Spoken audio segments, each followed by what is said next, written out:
السلام عليكم ورحمة الله وبركاته. أعوذ بالله من الشيطان الرجيم. بسم الله الرحمن الرحيم.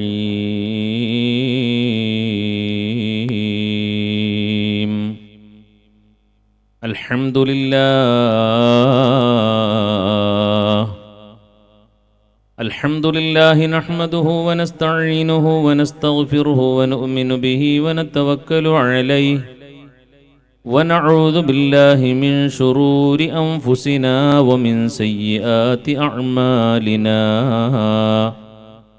من يهده الله فلا مضل له ومن يضلله فلا هادي له. نشهد أن لا إله إلا الله وحده لا شريك له، ونشهد أن نبينا وحبيبنا وسيدنا ومعشوقنا ومحبوبنا ومصطفانا ومقتفانا ومجتبانا ومرتضانا محمدا صلى الله عليه وسلم عبده ورسوله أرسله بالهدى ودين الحق ليظهره على الدين كله ولو كره المشركون.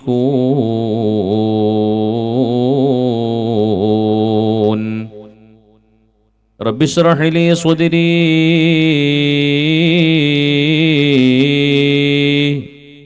ويسر لي أمري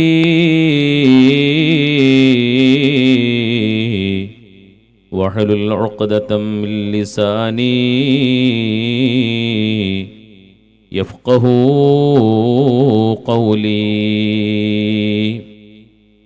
اللهم صل على سيدنا محمد الفاتح لما أغلق والخاتم لما سبق ناصر الحق بالحق والهادي إلى صراطك المستقيم وعلى آله حق قدره ومقداره العظيم.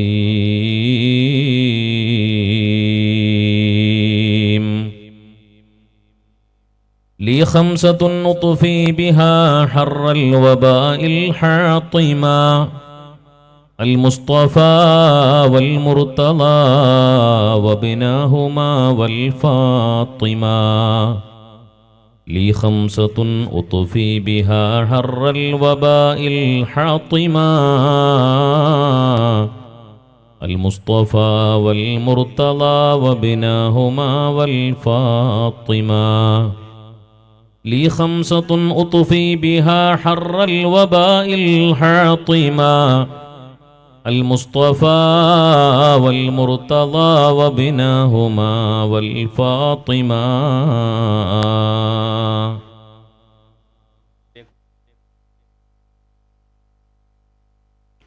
ഈ മഹത്തായ സംഗമത്തിൻ്റെ അഭിവന്ദനായ അധ്യക്ഷനും ഈ മഹത്തായ പരിപാടിയുടെ മുഖ്യ സംഘാടകനും നമ്മുടെയൊക്കെ ആദരണീയനുമായ ബഹുമാനപ്പെട്ട സയ്യിദ് പൂക്കോയ തങ്ങൾ അവറുകളെ, വേദിയിൽ ഉപവിഷ്ടരായിട്ടുള്ള മറ്റു സാദാത്യങ്ങളെ, പണ്ഡിത മഹത്തുക്കളെ, ഉമറാക്കളെ, ഈ മഹത്തായ ആത്മീയ സംഗമത്തിൽ വളരെ ആവേശത്തോടെ ഒത്തുകൂടിയിട്ടുള്ള മഹാന്മാരായ സ്വാലിഹ്യങ്ങളെ നെഞ്ചോട് ചേർത്ത് വെക്കുന്ന ഈ പ്രദേശത്തെ പരിസര പ്രദേശങ്ങളിലെ മുഅ്മിനീങ്ങളായ സഹോദര സഹോദരിമാരെ,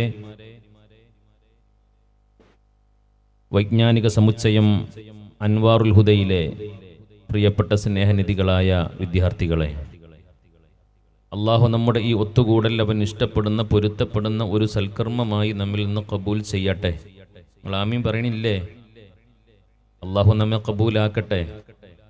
നിങ്ങൾ ആമീന് ഭയങ്കര പവറാണ്. അപ്പോൾ ഇടക്കിടക്ക് ദുആ ഇങ്ങനെ വരുവിടുന്ന് ഉഷാറായിട്ട് ആവേശത്തോടെ ആമീൻ പറയണം. ഈ ഇരിക്കുന്ന ഓരോരുത്തരും നിങ്ങളുടെ ആമീൻ കൊണ്ട് രക്ഷപ്പെടണം. അള്ളാഹു തൗഫീഖ് തരട്ടെ. അൽഹംദുലില്ലാഹ്, വലിയ സന്തോഷം. അള്ളാഹു ഏറെ ഇഷ്ടപ്പെടുന്ന ഒരു മജ്ലിസിലാണ് വളരെ പ്രധാനപ്പെട്ട ഒരു വിഷയം അവതരിപ്പിക്കാൻ വേണ്ടി നമ്മൾ ഒരുങ്ങുന്നത്.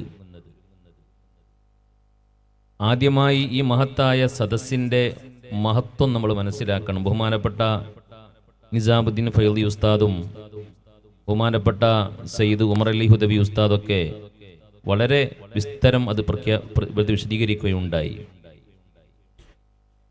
ഇൽമിൻ്റെ സദസ്സ് എന്ന് പറഞ്ഞാൽ തന്നെ അള്ളാഹു ഏറെ ആദരിക്കുന്ന സദസ്സാണ്. ഈ ലോകത്തെ ഏറ്റവും അഫ്ളലായ സദസ്സ് ഇൽമിൻ്റെ ദിക്റിൻ്റെ സദസ്സാണ്. അവിടെ അള്ളാഹുവിൻ്റെ മാലാഖമാരുണ്ടാകും. ഇൽമിൻ്റെ സദസ്സിൽ പങ്കെടുക്കാൻ തൗഫീഖ് ലഭിച്ചവർ ഭാഗ്യം ചെയ്തവരാണ്. എല്ലാവർക്കൊന്നും ഇങ്ങനെയുള്ള പരിപാടിയിൽ പങ്കെടുക്കാൻ കഴിയൂല. വിചാരിച്ചിട്ടും കാര്യമില്ല, തൗഫീഖ് ഉണ്ടാവില്ല. തൗഫീഖ് എന്ന് പറഞ്ഞാൽ കടയിൽ നിന്ന് വാങ്ങാൻ കിട്ടുന്ന സാധനമല്ല, അത് അള്ളാഹുവിൻ്റെ ഹിബത്താണ്. തൗഫീഖ് ലഭിച്ചവർക്ക് ഇത്തരം സദസ്സുകളിൽ പങ്കെടുക്കാൻ കഴിയും. അത് ഇൽമിൻ്റെ സദസ്സാണെങ്കിലും ദിക്റിൻ്റെ സദസ്സാണെങ്കിലും. അല്ലാത്തവർക്ക് ഇവിടെ ഇരുത്തം കൊള്ളൂല. കാരണം ശൈത്വാനിയത്ത് ആധിപത്യം സ്ഥാപിച്ച ആളുകൾക്ക് ഒരിക്കലും തന്നെ ഇൽമിൻ്റെ സദസ്സിൽ കൂടുതൽ നേരം ഇരിക്കാൻ കഴിയൂല, ദിക്റിൻ്റെ സദസ്സിലും ഇരിക്കാൻ കഴിയൂല. എനിക്ക് പരിചയമുള്ളൊരു സുഹൃത്തുണ്ടായിരുന്നു. എല്ലാ വെള്ളിയാഴ്ചയും ഖുതുബ നടക്കുന്ന സമയത്ത് അവൻ ഹൗദും കരയിൽ നിൽക്കും. ഖുതുബ കഴിഞ്ഞ് ഇമാമ് തക്ബീറത്തുൽ ഇഹ്റാം കെട്ടുന്ന സമയത്ത് മാത്രം പള്ളിൻ്റെ അകത്തേക്ക് വരും. ഇത് എല്ലാ ആഴ്ചയും ഇങ്ങനെ ശ്രദ്ധയിൽപ്പെട്ടപ്പോൾ അവനെ വിളിച്ച് ചോദിച്ചു, എന്താണ് നീ ഇങ്ങനെ വരാത്തത്? നീ എന്താ എപ്പോഴും ഹൗദും കരയിൽ ഇങ്ങനെ നിൽക്കണത്? ഖുതുബ ഓതുമ്പോൾ നേരത്തെ വരും ആള്, പക്ഷെ ഹൗദും കരയിലേ നിൽക്കുള്ളൂ. അവൻ പറയാണ്, ഉസ്താദേ, എനിക്ക് ഖുതുബ കേൾക്കുമ്പോൾ വല്ലാത്ത വെപ്രാളമാണ്, പള്ളിയിൽ ഇരിക്കാൻ കഴിയൂല, വല്ലാത്ത അസ്വസ്ഥത തോന്നുകയാണ്. യഥാർത്ഥത്തിൽ എന്തുകൊണ്ടാണ് ആ അസ്വസ്ഥത?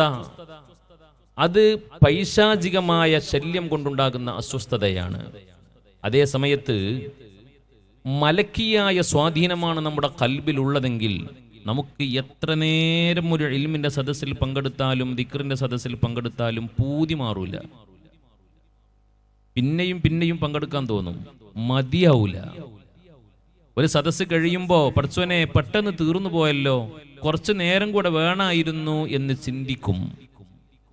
രണ്ടാലൊരു സ്വാധീനം നമുക്ക് ഉണ്ടാവുക, ഒന്നെങ്കിൽ മലക്കിയായ സ്വാധീനം അല്ലെങ്കിൽ ശൈത്വാനിയായ സ്വാധീനം. അപ്പൊ ഇവിടെ ഇരിക്കാൻ നമുക്ക് കഴിയുന്നുണ്ടെങ്കിൽ അതിൻ്റെ ഏറ്റവും വലിയ അടയാളം എന്ന് പറയുന്നത് നമ്മളിൽ മലക്കിയായ സ്വാധീനമാണ് കൂടുതൽ എന്നുള്ളതാണ്. അതിൻ്റെ അടയാളമാണിത്. അള്ളാഹു കബൂൽ ചെയ്യട്ടെ, അള്ളാഹു സ്വീകരിക്കട്ടെ. ഇവിടെ സ്വാലിഹ്യങ്ങളുണ്ട്. മാത്രമല്ല, ഒരു മഹാനായ വലിയ നമ്മുടെ ചാരത്ത്, ഒരു വലിയ മനുഷ്യൻ നമ്മുടെ ചാരത്ത് അന്ത്യവിശ്രമം കൊള്ളുന്നുണ്ട്.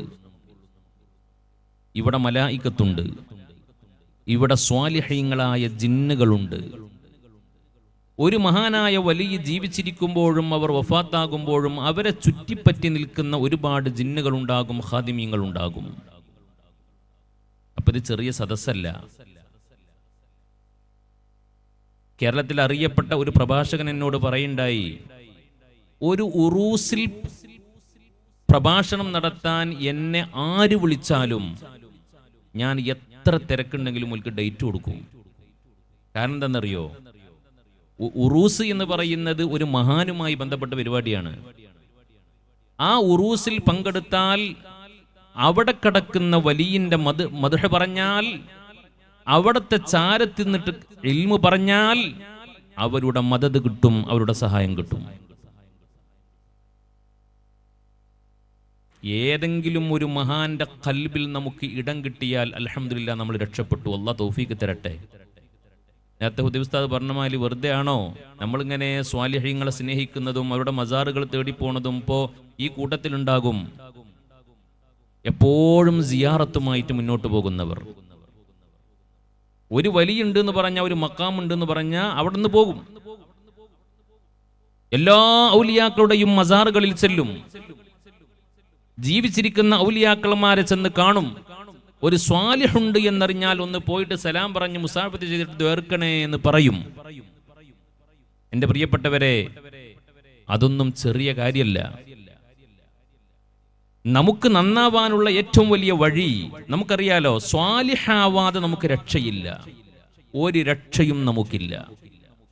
രണ്ടാലൊന്നുണ്ടാവുക, ഒന്നുകിൽ സ്വാലിഹാകും അല്ലെങ്കിൽ ഫാസിഖാവും. അള്ളാഹു ഫാസിഖീങ്ങളിൽ നിന്ന് നമ്മളെ രക്ഷപ്പെടുത്തട്ടെ. ഫാസിഖ് എന്ന് പറഞ്ഞാൽ പച്ച മലയാളത്തിൽ പറഞ്ഞ തെമ്മാടി എന്നെ അർത്ഥം. അങ്ങനത്തെ ഒരു മനുഷ്യനോട് സലാം പറയൽ പോലും സുന്നത്തില്ല, ഓന്റെ സലാം മടക്കലും നിർബന്ധമല്ല.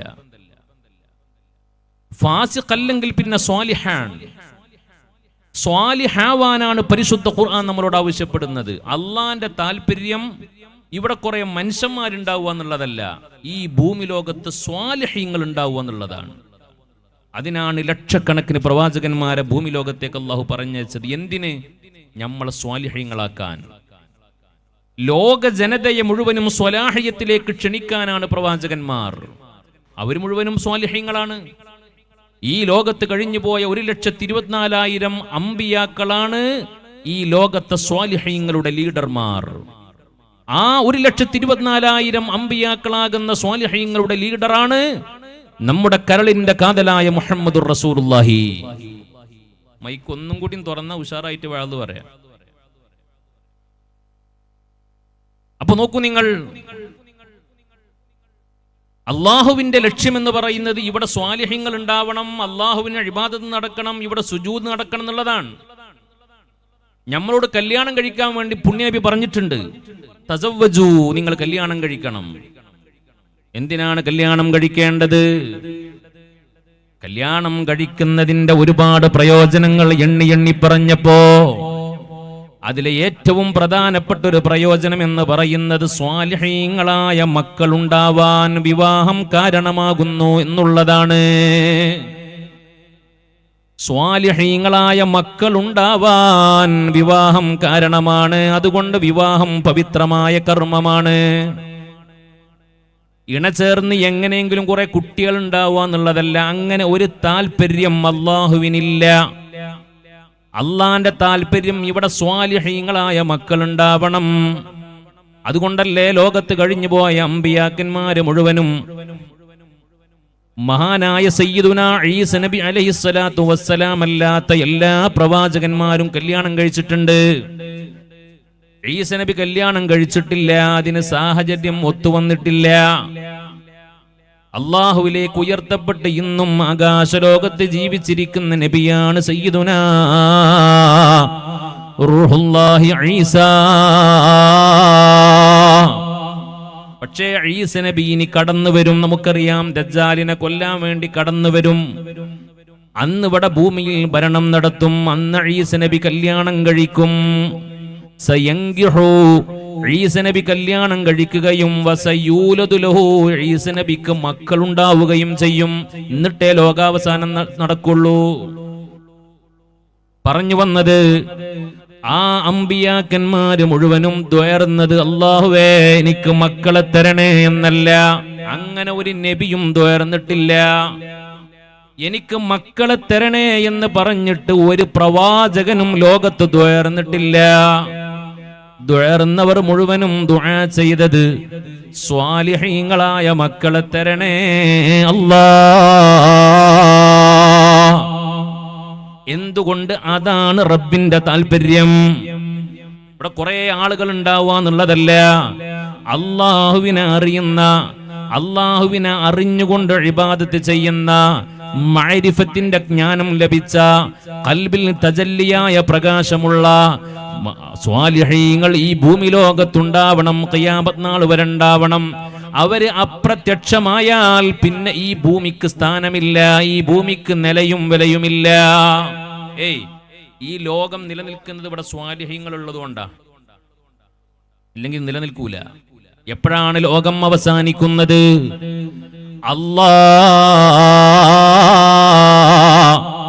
എന്ന് ഇഖ്ലാസോടെ ഖൽബറിഞ്ഞുകൊണ്ട് പറയാൻ ആളില്ലാത്തൊരു സമയം വരുമ്പോ ഈ ലോകം അവസാനിക്കുമെന്ന് മുഹമ്മദ് മുസ്തഫ. ഇഖ്ലാസോടെ ഖൽബറിഞ്ഞ് മനസ്സറിഞ്ഞ് അല്ലാ എന്ന് പറയാൻ ആളില്ലാത്തൊരു സമയം വന്നാൽ ഇവിടെ ലോകം അവസാനിക്കും. അതിന്റെ അർത്ഥം എന്താണെന്നറിയോ? പിന്നെ ഇവിടെ ഈ ഭൂമിന്റെ ആവശ്യമല്ല. അതതിന്റെ അർത്ഥം. അല്ലാന്ന് പറയാൻ ആളില്ലാത്തൊരു ഭൂമിയാണോ ഈ ഭൂമി? വേസ്റ്റാണ്. പിന്നെന്തിനത്? ഇത്രയും പ്രവിശാലമായ പ്രപഞ്ചം, മനോഹരമായ ആകാശം, ഒരു തൂണുപോലുമില്ലാതെ ബിഗൈരി അമദിൻ തറൗനഹാ, നമ്മുടെ വീട്ടിലൊരു കല്യാണ പന്തൽ ഉണ്ടാക്കുമ്പോൾ ഒരു കല്യാണ പന്തൽ കുറഞ്ഞ സ്ക്വയർ ഫീറ്റിൽ ഉണ്ടാക്കുന്ന പന്തലിന് പോലും എത്ര കാലാണ്, പില്ലറാണ്. ഈ കാണുന്ന പ്രവിശാലമായ ആകാശ ലോകത്തിന് എവിടെയും നോക്കിയാൽ നമുക്കൊരു തൂണ് കാണാൻ കഴിയുന്നില്ല. എന്തൊരു അത്ഭുതമാ! പരവതാനി പോലെ പടച്ച റബ്ബ് ഈ ഭൂമിയെ സംവിധാനിച്ചിരിക്കുകയാണ്. ഇവിടെ എത്രയെത്ര അത്ഭുതങ്ങളാണ്! എന്തോ പ്രകൃതി രമണീയതയാ! ഇത് മുഴുവനും അല്ലാഹു വെറുതെ പടച്ചതല്ല. ഇത് അള്ളാഹു പടച്ചു വെച്ചത് പുതുമണവാട്ടികൾക്കാണ്, പുതുമാരന്മാർക്കാണ്. ആരാണ് പുതുമണമാളന്മാരും പുതുമണവാട്ടികളും? അള്ളാഹുവിനെ അറിഞ്ഞുകൊണ്ട് ലോകത്ത് ജീവിക്കുന്ന പുതിയ പിളമാർ, മുസ്ലിമീങ്ങൾ, മുഅ്മിനീങ്ങൾ, അതുപോലെ മുഅ്മിനാത്തുകൾ. അവർക്ക് വേണ്ടിയാണ് പടച്ച തമ്പുരാൻ ഈ ഭൂമിയെ സംവിധാനിച്ചത്, മറ്റാർക്കും വേണ്ടിയല്ല. അല്ലേ? ഈ ഭൂമിയുടെ എല്ലാ ഡെക്കറേഷൻ വർക്കും ബ്യൂട്ടിഫിക്കേഷൻ വർക്കും കഴിഞ്ഞിട്ടാണ് ആദം നബിയെയും ഹവ്വാ ബീവിയെയും ഭൂമിയിലേക്ക് പറഞ്ഞയക്കുന്നത്. ആലോചിച്ചോക്കിയേ, അള്ളാഹുവിന്റെ ലക്ഷ്യം ഇവിടെ സ്വാലിഹീങ്ങൾ ഉണ്ടാവണം. ഇനി സ്വാലിഹീങ്ങൾ അപ്രത്യക്ഷമായാൽ പിന്നെ ഈ പന്തൽ അള്ളാഹു പൊളിക്കാൻ തുടങ്ങും. പിന്നെ പന്തലിന്റെ ആവശ്യമല്ല. ഈ ഭൂമി ഇപ്പോൾ പോലും നിലനിൽക്കുന്നത് ഇവിടെ സ്വാലിഹീങ്ങൾ ഉള്ളത് കൊണ്ടാണ്. ഒരു നാട്ടിൽ സ്വാലിഹീങ്ങൾ ഉണ്ടാവണം, ഒരു വീട്ടിൽ സ്വാലിഹ് ഉണ്ടാവണം, ഒരു കുടുംബത്തിൽ സ്വാലിഹ് ഉണ്ടാവണം. സുബ്ഹാനല്ലാഹ്, ഏതൊരു മഹല്ലിലും സ്വാലിഹീങ്ങൾ ഉണ്ടാവണം. സ്വാലിഹീങ്ങളുള്ള നാട് ബറക്കത്തുള്ള നാടാണ്. അവിടെയാണ് താമസിക്കേണ്ടത്, അവിടെയാണ് വീട് വെക്കേണ്ടത്, അവിടെയാണ് സ്ഥലം വാങ്ങേണ്ടത്. നിങ്ങൾക്കറിയോ, ഈ ലോകത്ത് ഇന്ന് ഏറ്റവും വീട് വെക്കാൻ അനുയോജ്യമായ സ്ഥലം ഏതാണെന്നറിയോ? ഇന്ന് മാത്രല്ല, എന്നും ഈ ലോകത്ത് സ്ഥലം വാങ്ങാനും വീട് വെക്കാനും ഏറ്റവും അനുയോജ്യമായ സ്ഥലം എന്ന് പറയുന്നത് അഫ്ളലുൽ ബുഖഅതി ബുഖഅത്തുൽ മദീന. അതും മദീനയാണെന്ന് മുഹമ്മദുർ റസൂലുള്ളാഹി. ഈ ലോകത്തെ സ്ഥലങ്ങളിൽ വെച്ച് ഏറ്റവും നല്ല സ്ഥലം അത് പരിശുദ്ധ മദീനയാണ്. പക്ഷേ നമുക്കവിടെ വീട് വെക്കാൻ കഴിയില്ലല്ലോ. എന്താണ് മദീനക്ക് പുണ്യമുണ്ടാവാൻ കാരണം? ലോകം കണ്ട ഏറ്റവും വലിയ സ്വാലിഹ് കിടക്കുന്ന മണ്ണാണ് മദീന. അല്ലാഹു അവിടെ പോകാൻ തൗഫീക്ക് തരട്ടെ. മക്കളെ നാമീൻ പറഞ്ഞ, ഉറക്കാമീൻ പറഞ്ഞ. അല്ലാഹുവേ, ഞങ്ങളെ മക്ക കാണാതെ മരിപ്പിക്കല്ല റബ്ബേ, മദീന കാണാതെ ഞങ്ങളെ മരിപ്പിക്കല്ല റബ്ബേ, ഹജ്ജ് ചെയ്യാതെ ഞങ്ങളെ മരിപ്പിക്കല്ല റബ്ബേ, ഉംറ ചെയ്യാതെ ഞങ്ങളെ മരിപ്പിക്കല്ല റബ്ബേ. ഞങ്ങളെ മുത്ത് ഹബീബിന്റെ ശറഫാക്കപ്പെട്ട ഖബർ ശരീഫിനടുക്കൽ ചെന്നിട്ട് അസ്സലാത്തു വസ്സലാമു അലൈക യാ റസൂലല്ലാഹ് എന്ന് സലാം പറഞ്ഞ് പൊട്ടിക്കരഞ്ഞ് സങ്കടം ബോധിപ്പിക്കാൻ ഞങ്ങൾക്ക് തൗഫീഖ് തരണേ അല്ലാഹ്. പറഞ്ഞു വന്നത്, ലോകത്ത് സ്വാലിഹീങ്ങൾ ഉണ്ടാവണം. സ്വാലിഹീങ്ങളുള്ള നാടിനാണ് വല്ലാത്ത വില. നിങ്ങൾക്കറിയോ, ഇമാം മഹ്ദി തങ്ങൾ വരാനിരിക്കുകയാണ്.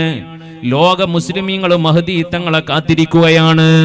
മഹ്ദി തങ്ങൾ ഇവിടെ ഭരണം നടത്തുന്ന സമയത്ത് എന്തെന്നില്ലാത്ത സ്വലാഹിയത്തിന്റെ അന്തരീക്ഷമാണ് ലോകത്ത് നിലനിൽക്കുക. അവിടെ പിന്നെ അനീതിക്ക് പ്രസക്തിയില്ല, അക്രമത്തിന് സ്ഥാനമില്ല, അധർമ്മത്തിന് സ്ഥാനമില്ല. ആ സമയത്തെ പറ്റി മഹാന്മാര് പറയുന്നത്, മഹ്ദി തങ്ങൾ ഭൂമിയിലേക്ക് കടന്നു വന്നാൽ പിന്നെ ഭൂമിയിലെ പാമ്പുകൾക്ക് വിഷമുണ്ടാവില്ല, തേളുകൾക്ക് വിഷമുണ്ടാകൂല. സ്വാലിഹീങ്ങളുള്ള നാട് അത് എന്തുകൊണ്ടും സുരക്ഷിതമാണ്.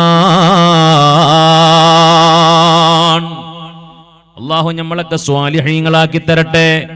സ്വാലിഹീങ്ങളുള്ള നാട് എന്തുകൊണ്ടും സുരക്ഷിതമാണ്. നിങ്ങൾ കേട്ടിട്ടില്ലേ, ഒരിക്കൽ അല്ലാഹു സുബ്ഹാനഹു വ തആല സയ്യിദുനാ ജിബ്രീൽ അലൈഹിസ്സലാത്തു വസ്സലാമിനെ വിളിച്ചിട്ട് പറഞ്ഞില്ല, ജിബ്രീൽ, ഞാനൊരു നാടിനെ നശിപ്പിക്കാൻ വേണ്ടി തീരുമാനിച്ചിട്ടുണ്ട്.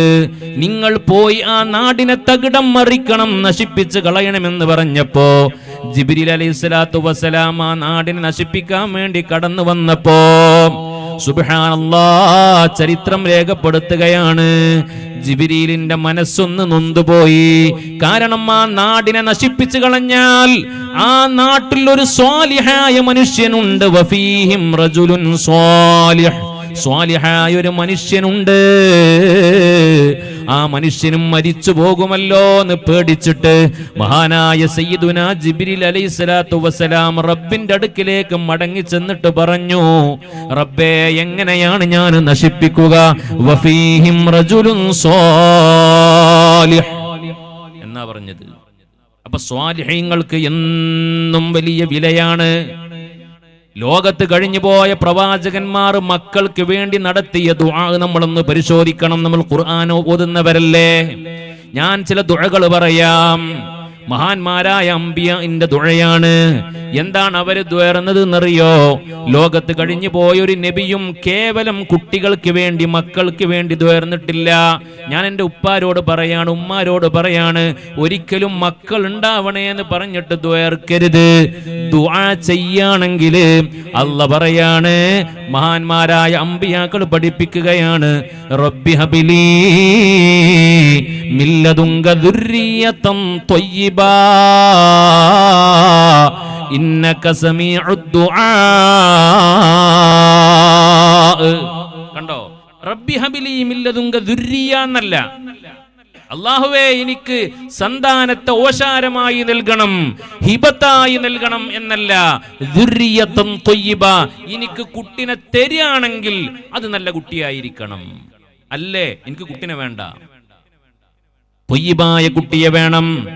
ആരാണ് ത്വയ്യിബായ കുട്ടി? ത്വാബത്ത് അഖ്വാലുഹും വത്വാബത്ത് അഫ്ആലുഹും വത്വാബത്ത് അഖ്ലാഖുഹും വത്വാബത്ത് അഹ്വാലുഹും. നല്ലത് പറയുന്ന, നല്ലത് ചെയ്യുന്ന, നല്ല സ്വഭാവമുള്ള, നല്ല പ്രവർത്തനങ്ങൾ കാഴ്ചവെക്കുന്ന നല്ല മക്കൾ. അല്ലാഹു നമ്മളെ ഒക്കെ അങ്ങനാക്കി തരട്ടെ. ഈ മക്കളെയും അല്ലാഹു അങ്ങനാക്കി കൊടുക്കട്ടെ. നമ്മളെല്ലാ മക്കളെയും അല്ലാഹു ത്വയ്യിബത്തായ മക്കളാക്കി തരട്ടെ. ഇനി മറ്റൊരു ദുആ കേട്ട് നോക്കൂ നിങ്ങൾ. റബ്ബി ഹബിലി മിനസ് സ്വാലിഹീൻ.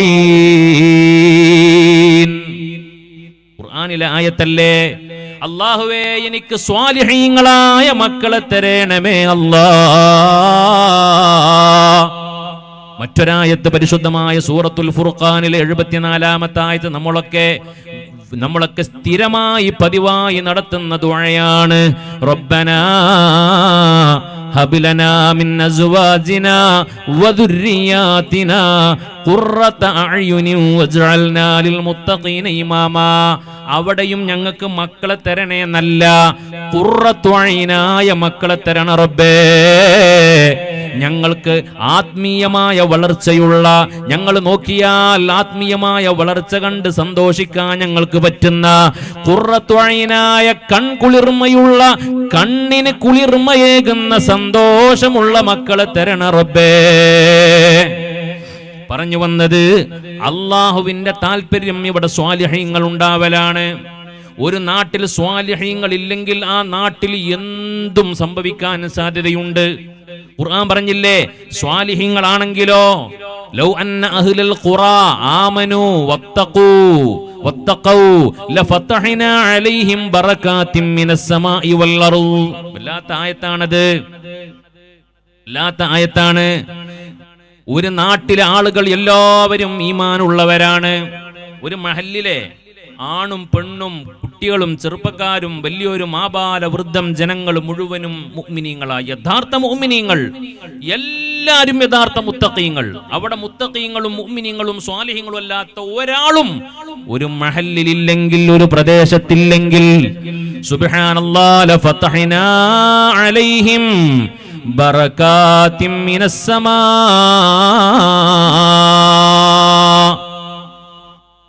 ആകാശഭൂമികളുടെ ബറക്കത്ത് ഞാൻ അവരുടെ മേൽ തുറന്നു കൊടുക്കുമെന്ന് പരിശുദ്ധ ഖുർആനിൽ ഖാലല്ലാഹു അസ്സ വജൽ. അല്ലാഹു നമുക്കൊക്കെ തൗഫീഖ് തരട്ടെ. നമ്മളെ കേരളത്തിന്റെ ഏറ്റവും വലിയ പ്രത്യേകത എന്താണെന്നറിയോ? നിങ്ങളെന്താ മനസ്സിലാക്കിയത്? ലോകത്ത് ഒരുപാട് സ്ഥലങ്ങളിൽ വലിയ വലിയ ഭീകരമായ ദുരന്തങ്ങളും, പ്രകൃതി ദുരന്തങ്ങളും, ഭൂകമ്പങ്ങളും, കൊടുങ്കാറ്റുകളും, പേമാരികളും, സുനാമികളും എല്ലാം മുച്ചൂടും തുടച്ചു മാറ്റാൻ പറ്റുന്ന രീതിയിലുള്ള ദുരന്തങ്ങളൊക്കെ നടന്നുപോയി. പക്ഷേ ഇപ്പോഴും കേരളം വളരെ സേഫാണ്. ഇപ്പോഴെന്ന് പറഞ്ഞാൽ ഇന്ന് വരെ. ഇനി നമ്മൾ പേടിക്കണം. സ്വാലിഹീങ്ങൾ മുഴുവനും മണ്ണിനടിയിലാവുകയും ഭൂമിയിലുള്ളവർ മുഴുവനും മുകളിലുള്ളവർ മുഴുവനും ഫാസിഖീങ്ങളാകുകയും ചെയ്താൽ പിന്നെ അവിടെ എന്തും സംഭവിക്കും. ഗൗരവത്തോടെ നമ്മൾ മനസ്സിലാക്കുന്നത് പേടിക്കേണ്ട വിഷയമാണ്. നമ്മളെ വീട്ടിൽ നിന്നൊരു പ്രായമുള്ള വല്ലിപ്പ മരിച്ചു പോയാൽ നമ്മൾ പേടിക്കണം.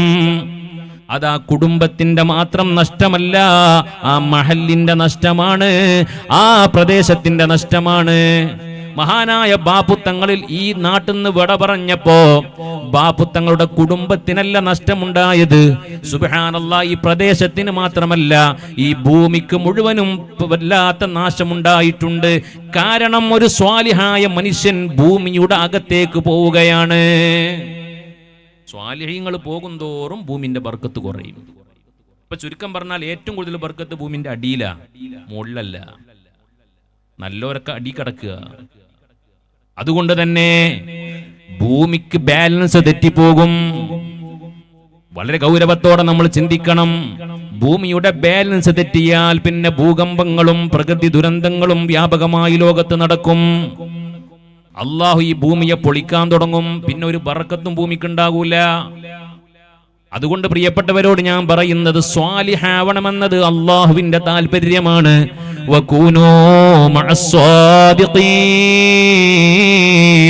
നിങ്ങൾ സ്വാദിഖീങ്ങളുടെ കൂടെയാവണേ, നിങ്ങൾ സ്വാലിഹീങ്ങളുടെ കൂടെയാവണേ എന്ന് അല്ലാഹു സുബ്ഹാനഹു വ തആലയുടെ പ്രഖ്യാപനമാണ്.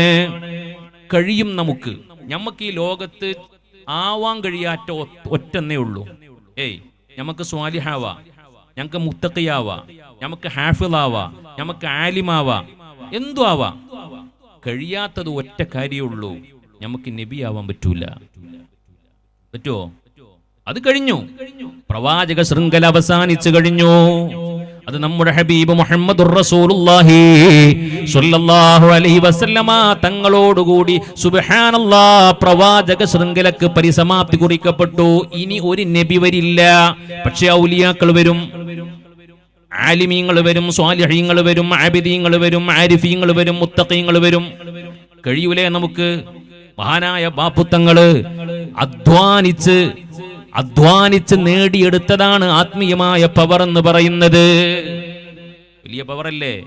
ഒന്ന് സ്വാലിഹാവുക, രണ്ട് സയ്യിദാവുക. അള്ളാഹു വലിയ ഫദ്ലല്ലേ കൊടുത്ത് അള്ളാഹു ദറജ ഉയർത്തി കൊടുക്കട്ടെ. അള്ളാഹു ദറജ ഉയർത്തി കൊടുക്കട്ടെ. അള്ളാഹു അവരുടെ ബറക്കത്ത് കൊണ്ട് നമ്മളെ രക്ഷപ്പെടുത്തി തരട്ടെ. അപ്പൊ മുഅ്മിനീങ്ങളെ, സ്വാലിഹാവണമെന്നത് അള്ളാഹുവിന്റെ താല്പര്യമാണ്. അള്ളാഹുവിനോട് സ്വാലിഹായി കിട്ടാൻ വേണ്ടി നിരന്തരമായി നമ്മൾ ദുആ ചെയ്യണം. ഞാൻ വിഷയത്തിലേക്ക് വരികയാണ്. അതിന്റെ ആമുഖമാണ് ഞാൻ സൂചിപ്പിച്ചത്. സ്വാലിഹാവാൻ അള്ളാഹുവിനോട് ദുആ ചെയ്തുകൊണ്ടിരിക്കണം. സ്വാലിഹാകാൻ വേണ്ടി നമ്മൾ നടത്തുന്ന ഒരു ദുആ ഉണ്ട്, സ്ഥിരമായി നടത്തുന്ന ദുആ. ഏതാണെന്നറിയോ? ഏതാ? അള്ളാഹുവേ ഞങ്ങളെ സ്വാലിഹീങ്ങളാക്കി തരണേ എന്ന് ഒരു ദിവസം പല തവണ നമ്മൾ ദ്വേർക്കുന്നുണ്ട്. പക്ഷേ മനസ്സറിഞ്ഞ് നമ്മൾ ദ്വേർക്കുന്നുണ്ടോ എന്നുള്ളതാണ് പ്രശ്നം. നമ്മളിങ്ങനെ പഠിച്ചത് ഇങ്ങനെ ചൊല്ലി പറഞ്ഞു പോവാണ്. ഞാൻ കുറ്റപ്പെടുത്താന്ന് തോന്നിപ്പോകരുത്. അത് മനസ്സറിഞ്ഞ് ദ്വേർക്കണം. ഏത് സമയത്ത് നമ്മൾ ഉളു ചെയ്താലും, എന്റെ ഉപ്പമാരെ ഉമ്മമാരെ, ഏത് സമയത്ത് നമ്മൾ ഉളു ചെയ്താലും ഉളു കഴിഞ്ഞാലുടൻ രണ്ട് കൈകളും രണ്ട് കണ്ണുകളും അല്ലാഹുവിന്റെ ദർബാറിലേക്ക് ഉയർത്തിയിട്ട് അശ്ഹദു അല്ലാ ഇലാഹ ഇല്ലല്ലാഹു വഹ്ദഹു ലാ ശരീക ലഹു വഅശ്ഹദു അന്ന മുഹമ്മദൻ അബ്ദുഹു വറസൂലുഹു അല്ലാഹുമ്മ ഇജ്അൽനീ മിനത് തവ്വാബീൻ വജ്അൽനീ മിനൽ മുതത്വഹിരീൻ വജ്അൽനീ മിൻ ഇബാദികസ് സ്വാലിഹീൻ. നമ്മൾ എന്താ മനസ്സിലാക്കിയത്? ഒന്നുമല്ലാത്ത പാപികളായ ദോഷികളായി നമ്മളിത് ദ്വേർക്കുകയാണ്. ഇത് നമ്മൾ മാത്രമല്ല ദ്വേർന്നത്, ലോകത്തെ വലിയ വലിയ സ്വാലിഹീങ്ങൾ നടത്തിയ ദുആയാണ്. നേരത്തെ ബഹുമാനപ്പെട്ട ഹുദി ഉസ്താദ് യൂസുഫ് നബിന്റെ ചരിത്രം പറഞ്ഞപ്പോൾ എനിക്ക് ഓർമ്മ വന്നത് ആ സംഭവമാണ്, ആ ദുആയാണ്. ആരാ യൂസുഫ് നബി? നബിയല്ലേ, മഅസൂമല്ലേ, പാപസുരക്ഷിതനല്ലേ, അള്ളാഹുവിന്റെ ഇഷ്ടദാസനല്ലേ. ഈ ലോകത്തെ ഔലിയാക്കളുടെ മുഴുവനും നേതാക്കന്മാരല്ലേ അമ്പിയാക്കൾ? ആ അമ്പിയാക്കളിൽ പ്രധാനിയായ മഹാനായ യൂസുഫ് നബിന്റെ ദുആ എന്തായിരുന്നു? നമ്മൾ നിസ്കാരത്തിന് ശേഷമൊക്കെ ദുആർക്കലുണ്ട്. നേരത്തെ ഇവിടുന്ന് പറഞ്ഞു, റബ്ബി ഖദ് ആതൈതനി മിനൽ മുൽക്കി വഅല്ലംതനി മിൻ തഅ്വീലിൽ ഹദീസ് ഫാത്തിറസ് സമാവാതി വൽ അർളി അൻത വലിയ്യി ഫിദ് ദുനിയാ വൽ ആഖിറ തവഫനി മുസ്ലിമൻ വഅൽഹിഖ്നി ബിസ്സാലിഹീൻ. ഒരു നബി അങ്ങനെ ദ്വേർക്കണമെങ്കിലേ ആ ദുആന്റെ ഒരു ഫളിൽ എത്രയാ? നബിക്ക് പോലും പേടിയാണ്. പടച്ചോനെ, എനിക്ക് അധികാരം തന്നിട്ടുണ്ട്, എന്നെ നീ ഈജിപ്തിലെ മന്ത്രിയാക്കിയിട്ടുണ്ട്, ഭരണാധികാരിയാക്കിയിട്ടുണ്ട്, ഭക്ഷ്യവകുപ്പ് മന്ത്രിയാക്കിയിട്ടുണ്ട്, രാജാവാക്കിയിട്ടുണ്ട്. ആർക്കും പഠിപ്പിച്ചു കൊടുക്കാത്ത സ്വപ്ന വ്യാഖ്യാനം നീ എനിക്ക് പഠിപ്പിച്ചു തന്നിട്ടുണ്ട്. എനിക്കൊരുപാട് നോളജ് നീ തന്നിട്ടുണ്ട്, ഇൽമ തന്നിട്ടുണ്ട്. പക്ഷേ അതുകൊണ്ടൊന്നും ഞാൻ തൃപ്തനല്ല. എനിക്ക് വേണ്ടത് എന്നെ സ്വാലിഹീങ്ങളുടെ കൂടെ ചേർത്തി തരണേ അല്ലാ. നബിയാണിത് ദ്വാർക്കുന്നത്. അതുകൊണ്ട് മുഅ്മിനീങ്ങളെ, സ്വാലിഹീങ്ങളാവാൻ വേണ്ടി നമ്മൾ ദ്വാർക്കണം. വുളുഇന് ശേഷം നിരന്തരം നേരത്തെ പറഞ്ഞ ദുആ നടത്തണം. ആ ദുആഇനെ പറ്റി ഉലമാ പറഞ്ഞത്, മുത്തുനബി സ്വല്ലല്ലാഹു അലൈഹി വസല്ലമ തങ്ങളുടെ ഹദീസ് വിശദീകരിച്ചുകൊണ്ട് ഉലമാ പറഞ്ഞത്, വുളുഇന് ശേഷമുള്ള ആ ദുആ മറ്റുള്ള ദുആ പോലല്ല. അതിന്റെ പവർ വേറെ തന്നെയാണ്. അതൊരിക്കലും ഒഴിവാക്കരുത്. ഒരിക്കലും ആ ദുആ നമ്മൾ ഒഴിവാക്കരുത്. വുളു എടുത്താല്, ഞാൻ കുറ്റപ്പെടുത്താന്ന് വിചാരിക്കരുത്, നമ്മളൊക്കെ പഠിച്ചിട്ടുണ്ട്, നമുക്കൊക്കെ അറിയുന്ന ദുആയാണത്. മദ്രസയിൽ ചെറിയ പ്രായം മുതലേ പഠിച്ചു വന്ന ദുആയാണ്. പക്ഷെ നമ്മളൊന്ന് ആലോചിച്ച് നോക്കുക, എത്ര ആളുകൾ കൃത്യമായി ആ ദുആ നടത്താറുണ്ട് വുളു കഴിഞ്ഞതിന് ശേഷം? പള്ളിയിലൊക്കെ നമ്മൾ പോണില്ലേ, 100 കണക്കിന് ആളുകൾ വുളു ചെയ്തിട്ട് പള്ളിയിൽ കയറുന്നുണ്ട്. ആകെ 8, 10, 15 ആളുകൾ മാത്രം ദ്വാർക്കും കൈ ഉയർത്തിയിട്ട്. ബാക്കിയുള്ളവർക്ക് എന്താ ദുആ അറിയാത്തോണ്ടാണോ? അറിയാത്തോണ്ടല്ല, അതിന്റെ മഹത്വം മനസ്സിലാക്കിയില്ല, അതിന്റെ ഫളിൽ മനസ്സിലാക്കിയില്ല, അതിന്റെ പ്രസക്തി മനസ്സിലാക്കിയില്ല. ഈ ദുആ ഒരു മനുഷ്യൻ നടത്തി കഴിഞ്ഞാൽ, മുഅ്മിനീങ്ങളെ, ഇത് പ്രത്യേകമായ ഒരു സീല് വെച്ചുകൊണ്ട് ഇതിനെ അല്ലാഹു സൂക്ഷിക്കുമെന്ന് മുഹമ്മദ് മുസ്തഫ. നമ്മളെ ഗീബത്ത് പറഞ്ഞാല് നമ്മുടെ അമലുകൾ പൊളിഞ്ഞു പോകും, ഇല്ലേ? മഹാനായ ഇബ്നു ജൗസി തങ്ങൾ പറഞ്ഞിട്ടുണ്ട്, ഗീബത്ത് പറയുന്ന ആള് വെടിവെക്കുന്ന ആളെ പോലെയാണ്. വെടി ഇങ്ങനെ 4 ഭാഗത്തേക്കും ഒരാൾ ഇങ്ങനെ വെടിവെച്ചാൽ എല്ലാ സ്ഥലത്തേക്കും ഉണ്ടങ്ങനെ തെറിക്കൂലേ? ഇന്ന പോലെ ഗീബത്ത് പറയുന്ന ആള് വെടിവെക്കുന്നവനെ പോലെയാണ്. അഥവാ ഓൻ എല്ലാ ഭാഗത്തേക്കും ഇങ്ങനെ വെടിവെക്കുകയാണ്, ഓന്റെ നന്മകൾ ഇങ്ങനെ എല്ലാവർക്കും കൊടുക്കുകയാണ്. ഗീബത്ത് പറഞ്ഞാൽ അവന്റെ നന്മകൾ ഇങ്ങനെ വെടിവെച്ച് കളയാണ്, നന്മകളാകുന്ന ഉണ്ടകൾ വെടിവെച്ച് കളയാണ്. ആ ഗീബത്ത് കൊണ്ട് പൊളിഞ്ഞു പോകും അമലുകള്, റിയാ കൊണ്ട് അമലുകൾ പൊളിഞ്ഞു പോകും, പല കാര്യങ്ങളെ കൊണ്ടും അമലുകൾ പൊളിഞ്ഞു പോകും. പക്ഷേ എന്ത് ചെയ്താലും പൊളിഞ്ഞു പോകാത്ത അമലാണ് അല്ലാഹു സുബ്ഹാനഹു വ തആലയുടെ മുത്തുനബി പറയാണ്, ഈ ദുആ അല്ലാഹു സീൽ ചെയ്തിട്ട് സൂക്ഷിക്കും, അത് നാളെ മഹ്ശറയിൽ ഹാജരാക്കപ്പെടുമെന്ന് മുഹമ്മദ് മുസ്തഫ. എന്ത് ചെയ്താലും ആ കൂലി നഷ്ടപ്പെടൂല എന്നാണ്. സ്വാലിഹാക്കി തരണേ എന്ന ദുആയാണത്. മുഅ്മിനീങ്ങളെ, ഇനി ഞാൻ പറയട്ടെ, സ്വാലിഹാവാൻ എന്താണ് വഴി? സ്വാലിഹാവണമെന്ന് പറയാൻ വയലുറാൻ ഉഷാറാ, എളുപ്പ. എന്താണ് അതിന്റെ ഒരു വഴി? എന്താണ് സ്വാലിഹാവാൻ ചെയ്യേണ്ടത്? അല്ലാഹു നമുക്കൊക്കെ തൗഫീഖ് തരട്ടെ. വഴികളുണ്ട്. സ്വാലിഹാവാനുള്ള ഒന്നാമത്തെ വഴി എന്ന് പറഞ്ഞാൽ സ്വാലിഹീങ്ങളുടെ കൂടെ കൂടുക തന്നെയാണ്. അതാണ് ഏറ്റവും വലിയ വഴി. വജാലിസി സുലഹാ വഖാലിഖി സുലഹാ നിൽത സ്വലാഹ ബിഹിം ലിഅന്നഹും ഫീ വുജൂഹിൽ അർളി അഖ്മാറൂ. നിനക്ക് നന്നാവണമെന്നുണ്ടോ? സ്വാലിഹാവണമെന്നുണ്ടോ? സ്വാലിഹീങ്ങളെ പിന്നാലണ്ട് കൂടിക്കോ. അവരിൽ നിന്ന് സ്വലാഹിയത്ത് പകർന്നു കിട്ടും. ഒന്നുമല്ലാതിരുന്ന വെറും ഫാസിഖീങ്ങളായിരുന്ന, ദോഷികളായിരുന്ന, തെമ്മാടികളായിരുന്ന എത്ര ആളുകളാണ് മഹാന്മാരുടെ ഓരം ചേർന്ന് നടന്നപ്പോൾ സ്വാലിഹീങ്ങളായി മാറിയത്? എത്ര ചരിത്രങ്ങളാ നമുക്ക് കാണാൻ കഴിയുന്നത്. ഞാൻ അങ്ങോട്ട് കൂടുതൽ കടക്കണില്ല. അതുകൊണ്ട് തന്നെ സ്വാലിഹീങ്ങളാവാനുള്ള ഒന്നാമത്തെ വഴി എന്ന് പറയുന്നത് സ്വാലിഹീങ്ങളുടെ കൂടെ ചേരലാണ്. സ്വാലിഹീങ്ങളെ കൂടെ ചേർന്നാലാണ് പ്രിയപ്പെട്ടവരെ അവരുടെ വർത്താനവും അവരുടെ സ്വഭാവവും അവരുടെ നോട്ടവും അവരെ ഇരുത്തവും അവരുടെ ഭക്ഷണ രീതിയും അവരുടെ എല്ലാ നിശ്ചലനങ്ങളും നമ്മളിങ്ങനെ മനസ്സിലാക്കുമ്പോഴാണ് ഇന്റെ സ്വഭാവം ഒന്നുമല്ല എന്ന് മനസ്സിലാവുക. അല്ലെങ്കിൽ നമ്മളെ പോലത്തെ കിബ്രന്മാരെപ്പോഴും കണ്ടാല്, നമ്മളെ പോലത്തെ റിയാ ഉള്ളോലെ മാത്രം നമ്മൾ കണ്ടാല്, നമ്മളെ പോലെ തന്നെ ഗീബത്ത് പറഞ്ഞു നടക്കണ പോലെ നമ്മൾ കണ്ടാല് നമുക്ക് എന്താ തോന്നുക അറിയോ? നമ്മൾ തന്നെ വലിയ ഉഷാർ എന്നാണ്. നമ്മൾ ബിഗ് സീറോ ആണെന്ന് മനസ്സിലാവണമെങ്കിൽ സ്വാലിഹീങ്ങളുടെ കൂടെ കൂടണം. അപ്പൊ മനസ്സിലാവും എന്റെ സ്വഭാവം ശരിയില്ല, എന്റെ നോട്ടം ശരിയില്ല, എന്റെ സംസാരം ശരിയില്ല, എന്റെ പെരുമാറ്റം ശരിയല്ല, എന്റെ അമലും ഇബാദത്തും ശരിയല്ല എന്ന് മനസ്സിലാക്കാൻ സ്വാലിഹീങ്ങളുടെ കൂടെ കൂടേണ്ടി വരും. അവർ നമ്മളങ്ങനെ കഴുകി കഴുകി കഴുകി കഴുകി കഴുകി കഴുകി വൃത്തിയാക്കി തരും. ഒരു കിതാബ് ഓതുന്നതിനേക്കാളും എത്രയോ ഫലപ്രദമാണ് ഒരു സ്വാലിഹിന്റെ പിന്നാലെ നടക്കുക. കിതാബ് ഓതിയാല് നോളജ് കിട്ടും, ഇൽമ് കിട്ടും. സംസ്കരണം സാധ്യമാവണമെങ്കിൽ സ്വാലിഹീങ്ങളുടെ കൂടെ കൂടണം. എന്താണ് അവരുടെ പ്രത്യേകത? അവരെങ്ങനെയാ സ്വാലിഹീങ്ങളായത്? സ്വാലിഹീങ്ങളായത് മുഅ്മിനീങ്ങളെ അവരുടെ ശരീരത്തിലുള്ള 300 ഗ്രാം വെയിറ്റ് ഉള്ള ഒരു പ്രധാനപ്പെട്ട അവയവമുണ്ട്. എല്ലാ മനുഷ്യന്മാരുടെ ശരീരത്തിലുണ്ട്. എല്ലാ മനുഷ്യന്മാരുടെ ശരീരത്തിലും ഒരു 300-350 ഗ്രാം വെയിറ്റ് ഉള്ള ഒരു മാംസപിണ്ഡമുണ്ട്. ആ മാംസപിണ്ഡം നന്നായാൽ സ്വലുഹൽ ജസദു കുല്ലുഹു,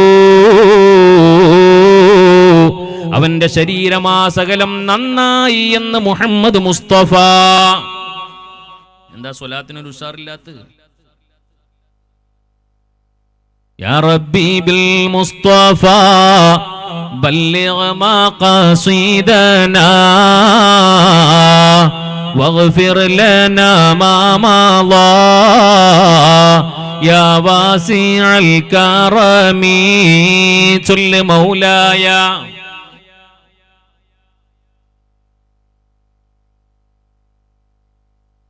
على حبيبك خير الخلق كلهم.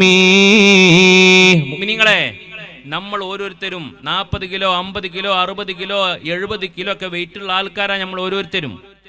നമ്മളെ ശരീരത്തിലെ 300 ഗ്രാം മാത്രം വെയിറ്റ് ഉള്ള ഒരു മാംസപിണ്ഡമാണ് ഹൃദയം എന്ന് പറയുന്നത്. ആ 350 ഗ്രാമുള്ള സാധനത്തുമ്മ പണിയെടുത്താൽ മതി, എന്നാ 70 കിലോ നന്നാവും. എന്നാ നമ്മുടെ 85 കിലോ വെയിറ്റ് ഉണ്ടെങ്കിൽ അത് നന്നാവും. അതുമ്മ പണിയെടുക്കാതെ ഈ കാണുന്ന കൂടുമ്മ പണിയെടുത്തിട്ട് ഒരു കാര്യമല്ല. ഇത് പറയാനാണ് അമ്പിയാക്കൾ വന്നത്, ഇത് പറയാനാണ് ഔലിയാക്കൾ വന്നത്. നിങ്ങളൊരായത്ത് കാണിച്ചു തരൂ എനിക്ക്. നിങ്ങൾ നല്ല ഉഷാറായിട്ട് എല്ലാ ദിവസവും 2 നേരം കുളിച്ച് നല്ല ഡ്രസ്സൊക്കെ ഇട്ട് പെർഫ്യൂമൊക്കെ അടിച്ച് ചുണ്ടും ചോപ്പിച്ച് നല്ല എന്താ പറയാ നല്ല സൗന്ദര്യവർദ്ധക വസ്തുക്കളൊക്കെ ഉപയോഗിച്ചുകൊണ്ട് ഇങ്ങനെ നടന്നോളിയും. ഇന്ന് അങ്ങക്ക് സ്വർഗുണ്ട് എന്ന് പറയുന്ന ഒരായത്ത് നിങ്ങൾക്ക് കാണിച്ചു തരാൻ കഴിയോ? ഒരു ഹദീസ് നിങ്ങൾക്ക് കാണിച്ചു തരാൻ കഴിയോ? അത് പറയാനല്ല അമ്പിയാക്കൾ വന്നത്. അമ്പിയാക്കന്മാർ കടന്നു വന്നത് വയുസക്കീഹിം, ജനങ്ങളെ തസ്കിയത്ത് ചെയ്യാനാണ്. തസ്കിയത്ത് എന്ന പണി ഖൽബിലുള്ള പണിയാണ്. 350 ഗ്രാം നന്നാക്കലാണ് തസ്കിയത്ത് എന്ന് പറയുന്നത്. അത് നന്നാക്കാതെ നമ്മുടെ ബാക്കി ഏത് അവയവങ്ങൾ നന്നാക്കിയിട്ടും കാര്യമല്ല. നല്ല മനോഹരമായ ഡ്രസ്സ്, അയൺ ചെയ്ത ഡ്രസ്സ്, ചുളിയാത്ത ഡ്രസ്സ്, നല്ല കാണാൻ തിളങ്ങുന്ന ഡ്രസ്സ്, പ്രിയപ്പെട്ട ഉമ്മമാരെ, നല്ല സൗന്ദര്യവർദ്ധക വസ്തുക്കൾ അണിഞ്ഞുകൊണ്ട് നല്ല മൊഞ്ചത്തിയായി നടന്നുകൊണ്ട് കാര്യമല്ല. അതിന്റെ ഉള്ളിലുള്ള 350 ഗ്രാം മാത്രമുള്ള ഖൽബ് നന്നാവണം. ഇന്ന ഫിൽ ജസദി ലമുദ്ഗ, തീർച്ചയായും മനുഷ്യന്റെ ശരീരത്തിൽ ഒരു മാംസപിണ്ഡമുണ്ട്. ഇദാ സ്വലുഹത്ത്, അത് നന്നായാൽ സ്വലുഹൽ ജസദു കുല്ലുഹു, ശരീരം മുഴുവനും നന്നായി. വഇദാ ഫസദത് ഫസദൽ ജസദു കുല്ലുഹു, ശരീരം മുഴുവനും മലിനമായി പോയെന്ന് മുഹമ്മദുർ റസൂലുള്ളാഹി. ഇനിയിപ്പോഴേ കുറച്ച് മുഷിഞ്ഞ വസ്ത്രമാണ്, കാണാനൊരു മുഞ്ചുമില്ല, വിരൂപനാണ്, വിരൂപിയാണ്. പക്ഷേ കൽബിന് വെളിച്ചമുണ്ടെങ്കിൽ, കൽബിന് സൗന്ദര്യമുണ്ടെങ്കിൽ, കൽബങ്ങ് നന്നായി കഴിഞ്ഞാൽ അൽഹംദുലില്ലാഹ്. അല്ലാഹു നമ്മുടെ കൽബ് നന്നാക്കി തരട്ടെ. ഒന്ന് ഉറക്കാമീൻ പറയും, അല്ലാഹു നമ്മുടെ കൽബ് നന്നാക്കി തരട്ടെ. നിങ്ങൾക്കറിയോ, ലോക ചരിത്രത്തില് ഏറ്റവും വലിയ കറുത്ത മനുഷ്യനാണ്. എത്ര വലിയ കറുത്ത മനുഷ്യനാണെങ്കിലും കൈവെള്ളക്കെങ്കിലും ഒരു വെളുപ്പുണ്ടാകൂലേ? കൈവെള്ള പോലും കറുത്തിരുണ്ട മനുഷ്യനായിരുന്നു സയ്യിദുനാ ബിലാൽ. ഉറക്കെ പറയും റളിയല്ലാഹു അൻഹു. മുഅദ്ദിനു റസൂലില്ലാഹ്, ആശിഖു റസൂലില്ലാഹ്. അല്ലാഹുവിന്റെ റസൂലിന്റെ മുഅദ്ദിനായ ആശിഖായ നീഗ്രോ വംശജനായ ബിലാൽ, കറുകറുത്ത ബിലാൽ. ഞാൻ പറയട്ടെ, മഹാനായ സയ്യിദുനാ അബ്ദുറഹ്മാൻ ബിൻ ഔഫ് റളിയല്ലാഹു അൻഹു സ്വർഗം കൊണ്ട് സുവിശേഷം അറിയിക്കപ്പെട്ട സ്വഹാബിയാണ്. സ്വഹാബികളുടെ കൂട്ടത്തിലെ സമ്പന്നനാണ്. നല്ല സുന്ദരനായ സുമുഖനായ സ്വഹാബിയാ. അവർക്കൊരു മോളുണ്ടായിരുന്നു. നല്ല സുന്ദരിയായ സുമുഖിയായ മോളാണ്. കല്യാണ പ്രായമെത്തിയപ്പോ കല്യാണം ആലോചിക്കുകയാണ്. ഒരുപാട് കല്യാണ ആലോചനകൾ വന്നു. ഒന്നും മനസ്സിനങ്ങ് റാഹത്താകുന്നില്ല. ഒരു ദിവസം പള്ളിയിൽ നിന്ന് ജമാഅത്ത് കഴിഞ്ഞ് വീട്ടിൽ വന്നപ്പോ പൊന്നുമോളെ വിളിച്ചിട്ട് മഹാനായ അബ്ദുറഹ്മാൻ ബിൻ ഔഫ് പറഞ്ഞു, പൊന്നുമോളെ, നിനക്ക് നല്ലൊരു വരനെ ഞാൻ കണ്ടുവച്ചിട്ടുണ്ട്, നല്ലൊരു മാരനെ ഞാൻ കണ്ടുവച്ചിട്ടുണ്ട്. മോൾക്ക് സമ്മതമാണെങ്കിൽ നമുക്കതങ്ങ് നടത്താമല്ലോ. മോള് പറഞ്ഞു, ഉപ്പ, നിങ്ങൾ എനിക്കൊരു പുതിയ പെണ്ണെ തെരഞ്ഞു പിടിച്ചു തന്നാൽ പിന്നെ ഞാൻ എന്തെങ്കിലും തടസ്സം പറയോ? നിങ്ങൾക്കറിയൂലേ, ഞാൻ ഉപ്പാന്റെ മോളല്ലേ, ഞാനെങ്കിലും തടസ്സം പറയോ? അപ്പോഴും അബ്ദുറഹ്മാൻ ഇബ്നു ഔഫ് പറഞ്ഞു, മോളെ, ഞാൻ പറഞ്ഞാൽ നിനക്ക് ഇഷ്ടപ്പെടുമോ എന്നറിയൂല്ല മോളെ, പക്ഷേ ഉപ്പാക്ക് 100 വട്ടം ഇഷ്ടമാണ്. മോള് പറഞ്ഞു, ഉപ്പാ, പേരൊന്ന് പറയൂ, ഞാനൊന്ന് നോക്കട്ടെ. അബ്ദുറഹ്മാൻ ഇബ്നു ഔഫ് പറഞ്ഞു, മോളെ, ബിലാൽ എന്ന് പറയുന്ന ഒരു സ്വഹാബിയുണ്ട് മോളെ. ശരീരം കറുത്തിട്ടാണ്, കൈവെള്ള പോലും കറുത്തിട്ടാണ്, പക്ഷേ അവിടത്തെ കൽബിന് വല്ലാത്ത മൊഞ്ചാണ് മോളെ. നിനക്ക് മാരനാവാൻ ബിലാലിനേക്കാളും യോഗ്യനായ ഒരാളില്ല മോളെ. ഉപ്പാ, എനിക്ക് 100 വട്ടം സമ്മതമാണ് ബിലാലിനെ. ആര്? സുന്ദരനായ സുമുഖനായ മഹാനായ അബ്ദുറഹ്മാൻ ബിൻ ഔഫിന്റെ സുന്ദരിയായ മകള് പറഞ്ഞപ്പോ, എൻ്റെ പ്രിയപ്പെട്ടവരെ, ആ ഉപ്പയുടെ കണ്ണുകൾ നിറഞ്ഞു പോവാണ്. നിങ്ങളൊന്ന് ആലോചിച്ച് നോക്കിയും. ഇനി നമ്മുടെ ഫാമിലിയിലേക്ക് ആ സംഭവം നിങ്ങളൊന്ന് ചേർത്തി വായിച്ചു നോക്കിയേ. നമുക്കത് ഉൾക്കൊള്ളാൻ കഴിയോ? നമുക്കത് അംഗീകരിക്കാൻ കഴിയോ? നമ്മളങ്ങനെ പറഞ്ഞാൽ മക്കൾ അംഗീകരിക്കുമോ? കാരണം നമുക്ക് വലുത് ശരീരത്തിന്റെ മൊഞ്ചാണ്. നമുക്ക് മൊഞ്ച് പരിഗണിക്കേണ്ടെന്നല്ല ഈ പറഞ്ഞത്. നിബിധങ്ങൾ പറഞ്ഞിട്ടുണ്ട്, തുങ്കഹുൽ മർഅതു ലിഅർബഈൻ ലിമാലിഹാ വലി ജമാലിഹാ വലി ഹസബിഹാ വലി ദീനിഹാ പറഞ്ഞിട്ടുണ്ട്. സൗന്ദര്യം വേണ്ടെന്നല്ല പറഞ്ഞത്, പക്ഷേ അതിനേക്കാളും വലുതാണ് ദീനും അതുപോലെ തന്നെ കൽബും സ്വഭാവവും പെരുമാറ്റമൊക്കെ. പറഞ്ഞു വന്നത്, ശരീരത്തിന് മൊഞ്ചില്ലെങ്കിലും, ശരീരത്തിന് സൗന്ദര്യമില്ലെങ്കിലും കൽബിന് സൗന്ദര്യമുണ്ടായാൽ അൽഹംദുലില്ലാഹ്. ശരീരത്തിന് സൗന്ദര്യം ഉണ്ടെങ്കിലും നാട്ടിൽ ഭയങ്കര വിലയിരിക്കും.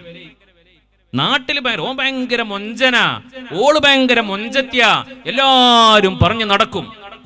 പക്ഷേ അതുകൊണ്ട് മലഉൽ അഅലയിൽ അഥവാ മലായികത്തിന്റെ ലോകത്ത് നമുക്ക് സ്ഥാനം ഉണ്ടായിക്കൊള്ളുന്നില്ല. അതിന്റെ അർത്ഥം എല്ലാ മൊഞ്ചന്മാർക്കും സ്ഥാനമില്ല എന്നല്ല. അതിനല്ല പ്രാധാന്യം, കൽബിനാണ്. കൽബിന് മുഞ്ചുണ്ടോ, മലായികത്തുകൾ നമ്മളെ പറയും, മലായികത്തുകൾ നമ്മളെ ഓർക്കും, മലായികത്തിന് നമ്മളെ തിരിച്ചറിയാൻ കഴിയും. അല്ലാഹു നമുക്ക് തൗഫീഖ് പ്രദാനം ചെയ്യട്ടെ. അല്ലാഹുവിന്റെ ഹബീബ് സ്വല്ലല്ലാഹു അലൈഹി വസല്ലമ തങ്ങളുടെ സദസ്സിലേക്ക് മഹാനായ സയ്യിദുനാ ജിബ്രീൽ അലൈഹിസ്സലാത്തു വസ്സലാം വഹയുമായിട്ട് കടന്നു വരുമ്പോ കൂടെ മറ്റുള്ള സ്വഹാബികൾ ഉണ്ടാകും. ആ സമയത്ത് മുത്തുനബി സ്വല്ലല്ലാഹു അലൈഹി വസല്ലമ തങ്ങൾ അടുത്തിരിക്കുന്ന സ്വഹാബികളെ ഇങ്ങനെ പരിചയപ്പെടുത്തി കൊടുക്കും.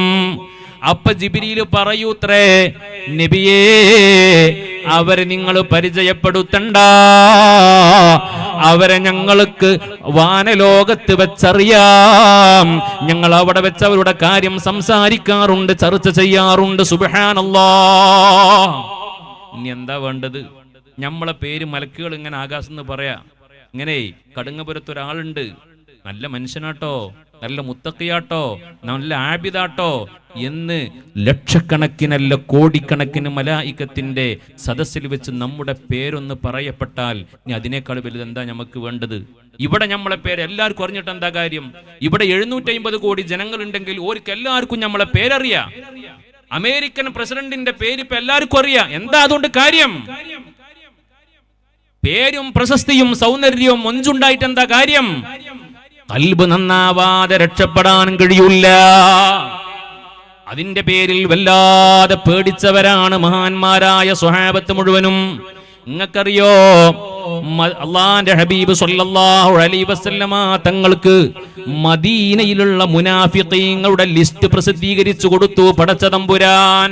നബിയേ, മദീനത്ത് ഇത്ര മുനാഫിഖീങ്ങൾ ഉണ്ട്, ഇന്ന ആളുകളൊക്കെയാണ് മുനാഫിഖീങ്ങൾ എന്ന കൃത്യമായ ലിസ്റ്റ് മഹാനായ സയ്യിദുനാ ജിബ്രീൽ അലൈഹിസ്സലാത്തു വസ്സലാം മുഖേന സയ്യിദുനാ റസൂലുള്ളാഹി സ്വല്ലല്ലാഹു അലൈഹി വസല്ലമ തങ്ങൾക്ക് കിട്ടിയപ്പോ നബി തങ്ങൾ സ്വഹാബത്തിനോട് പറഞ്ഞു, സ്വഹാബാ, ആരൊക്കെയാണ് മദീനത്തെ മുനാഫിഖീങ്ങൾ? ആ ലിസ്റ്റ് എന്റെ കയ്യിൽ കിട്ടിയിട്ടുണ്ട്.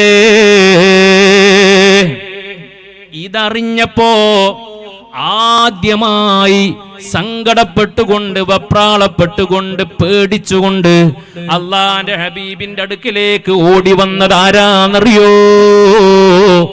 നബിയേ, മുനാഫിഖീങ്ങളുടെ ലിസ്റ്റ് പ്രസിദ്ധീകരിക്കപ്പെട്ടിട്ടുണ്ട് എന്ന് പറഞ്ഞല്ലോ, ഒന്ന് നോക്കുമോ, എന്റെ പേരതിലുണ്ടോ നബിയേ? ആരാ പറഞ്ഞത്? അള്ളാന്റെ ഹബീബ് കഴിഞ്ഞാൽ ഈ ഉമ്മത്തിന്റെ നായകൻ സയ്യിദുനാ അബൂബക്കർ സിദ്ദീഖ്. ഓ, സിദ്ദീഖ് തങ്ങളൊരു പേടിയായി. നബിയേ, ആ മുനാഫിഖീങ്ങളെ പട്ടികയിൽ എന്റെ പേരുണ്ടോന്ന് ഓൽക്ക് പേടിയായിരുന്നു. ഞാൻ മുനാഫിഖായി പോകുമോ, എന്റെ ഖൽബ് മോശമായി പോകുമോ എന്ന് പേടിയായിരുന്നവർക്ക്. എല്ലാ സ്വഹാബത്തും അങ്ങനെയാണ്. അവർ ഖൽബിന്റെ കാര്യത്തിൽ വല്ലാതെ പേടിച്ചവരാണ്. അവർ ഖൽബിനെ വല്ലാതെ, ഖൽബിന് പ്രകാശം കിട്ടാൻ വേണ്ടി സുബ്ഹാനല്ലാഹ്, പാറ്റുകൾ വെളിച്ചത്തിലേക്ക് വരും പോലെ അള്ളാന്റെ ഹബീബിന്റെ സന്നിധിയിൽ വന്നിരുന്നിട്ട് അവിടത്തെ ഓരം ചേർന്ന് നിന്നിട്ട് പ്രകാശം സ്വാംശീകരിച്ചവരാണ് മഹാന്മാരായ സ്വഹാബ. അങ്ങനെ പ്രകാശം സ്വീകരിച്ചപ്പോഴാണ് പുണ്യനബി പറഞ്ഞില്ലേ, അസ്ഹാബി കുല്ലുഹും ഉദൂൽ, അസ്ഹാബി കുല്ലുഹും ഉദൂൽ, എന്റെ സ്വഹാബത്ത് മുഴുവനും നീതിമാന്മാരാ. സ്വഹാബത്തിന്റെ ഖൽബ് നന്നായത് എങ്ങനെയാണ്? ലോകം കണ്ട ഏറ്റവും വലിയ സ്വാലിഹായ മുഹമ്മദുർ റസൂലുള്ളാഹി സ്വല്ലല്ലാഹു അലൈഹി വസല്ലമ തങ്ങളുടെ ഓരം ചേർന്ന് നിന്നപ്പോഴാണ്. ജീവിതകാലത്ത് മാത്രല്ല, അള്ളാന്റെ ഹബീബ് വഫാത്തായപ്പോ ആ ഹബീബിന്റെ ചാരത്ത് കടന്നിട്ട് ബറക്കത്തെടുക്കണമെന്ന് ആഗ്രഹിച്ച ആളാണ് മഹാനായ സയ്യിദുനാ അബൂബക്കർ സിദ്ദീഖ്. മുഅ്മിനീങ്ങളെ, ഓരോ ഖൽബൊക്കെ എത്ര തെളിഞ്ഞ ഖൽബാണ്. ഖൽബ് നന്നാവണം, ഇല്ലാതെ രക്ഷയില്ല. എന്താണ് മഹാന്മാരുടെ പ്രത്യേകത? അവർ ഖൽബിനെ വല്ലാതെ ക്ലിയറാക്കിയവരാണ്, കഴുകി വൃത്തിയാക്കിയവരാണ്. നമ്മുടെ ശരീരത്തിന് രോഗം വന്നാൽ നമ്മൾ ഡോക്ടർമാരെ കാണും, അല്ലെ? ഒരു രോഗം വന്നാൽ നമുക്ക് വലിയ ബേജാറാ, വലിയ പേടിയാ.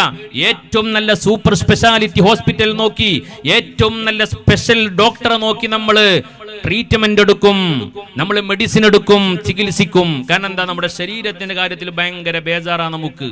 അതേ സമയത്ത് നമ്മുടെ ശരീരത്തിന് ക്യാൻസർ ബാധിക്കും പോലെ, നമ്മുടെ ശരീരത്തിന് പ്രഷർ വരും പോലെ, നമ്മുടെ ശരീരത്തിന് ഷുഗർ വരും പോലെ, തൈറോയിഡ് വരും പോലെ, യൂറിക് ആസിഡ് വരും പോലെ, ബ്രെയിൻ ട്യൂമർ വരും പോലെ നമ്മുടെ കൽബിന് ചില രോഗങ്ങൾ ബാധിക്കാനുണ്ട്. ശരീരത്തിന് ഇപ്പൊ രോഗം വന്നിട്ട് അത് സുഖപ്പെട്ടില്ലെങ്കിലും മാക്സിമം വരിക മരണമായിരിക്കും, അല്ലേ?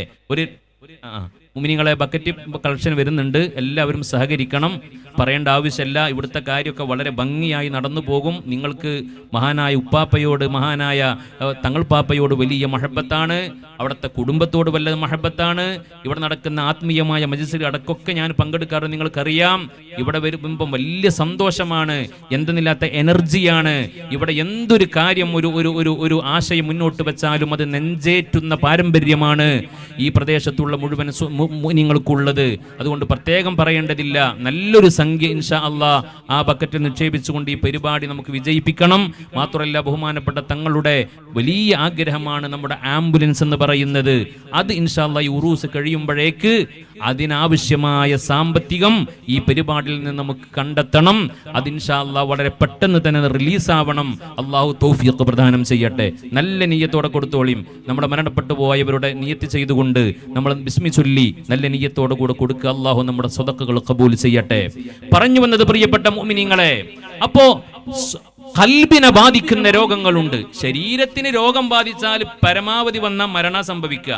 അത് തന്നെ നമുക്ക് ചിലപ്പോൾ ഹൈറായിരിക്കും. ചില രോഗങ്ങൾ ഉണ്ടാകും, ചില രോഗങ്ങൾ ഉണ്ടാകും. ആ രോഗങ്ങൾ ബാധിച്ചാൽ അത് ചില എന്ത് ചെയ്തിട്ടും കാര്യം അത് ശിഫയാവൂല, ആ രോഗത്തിൽ അങ്ങ് മരിച്ചു പോകും. അത് അള്ളാഹു ഒരു പക്ഷേ ദറജ ഉയർത്തിക്കൊടുക്കാൻ വേണ്ടി കൊടുത്ത രോഗമായിരിക്കും, അല്ലെങ്കിൽ പാപം പൊറുക്കാൻ വേണ്ടി കൊടുത്ത രോഗമായിരിക്കും. രോഗം പല രീതിയിലുണ്ടാകും. ചിലപ്പോ നമ്മുടെ ഗഫലത്ത് കൊണ്ട് രോഗം വരും, ചിലപ്പോൾ പാപങ്ങളെ കൊണ്ട് രോഗങ്ങൾ വരും. അതൊന്നുമില്ലാതെ അള്ളാഹുവിന് നമ്മളോട് ഇഷ്ടം കൊണ്ട് നമ്മുടെ ദറജ ഉയർത്താൻ, നമുക്ക് സ്വർഗം തരാൻ അള്ളാഹു നമുക്ക് രോഗങ്ങൾ തന്നേക്കാം.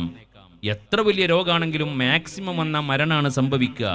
അതാ ഞാൻ പറഞ്ഞത്, അത് ചില രോഗങ്ങൾ നമുക്ക് ഖൈറായിരിക്കാം. പക്ഷേ നമ്മുടെ കൽബിന് രോഗം ബാധിച്ചാൽ എന്താ അവസ്ഥ?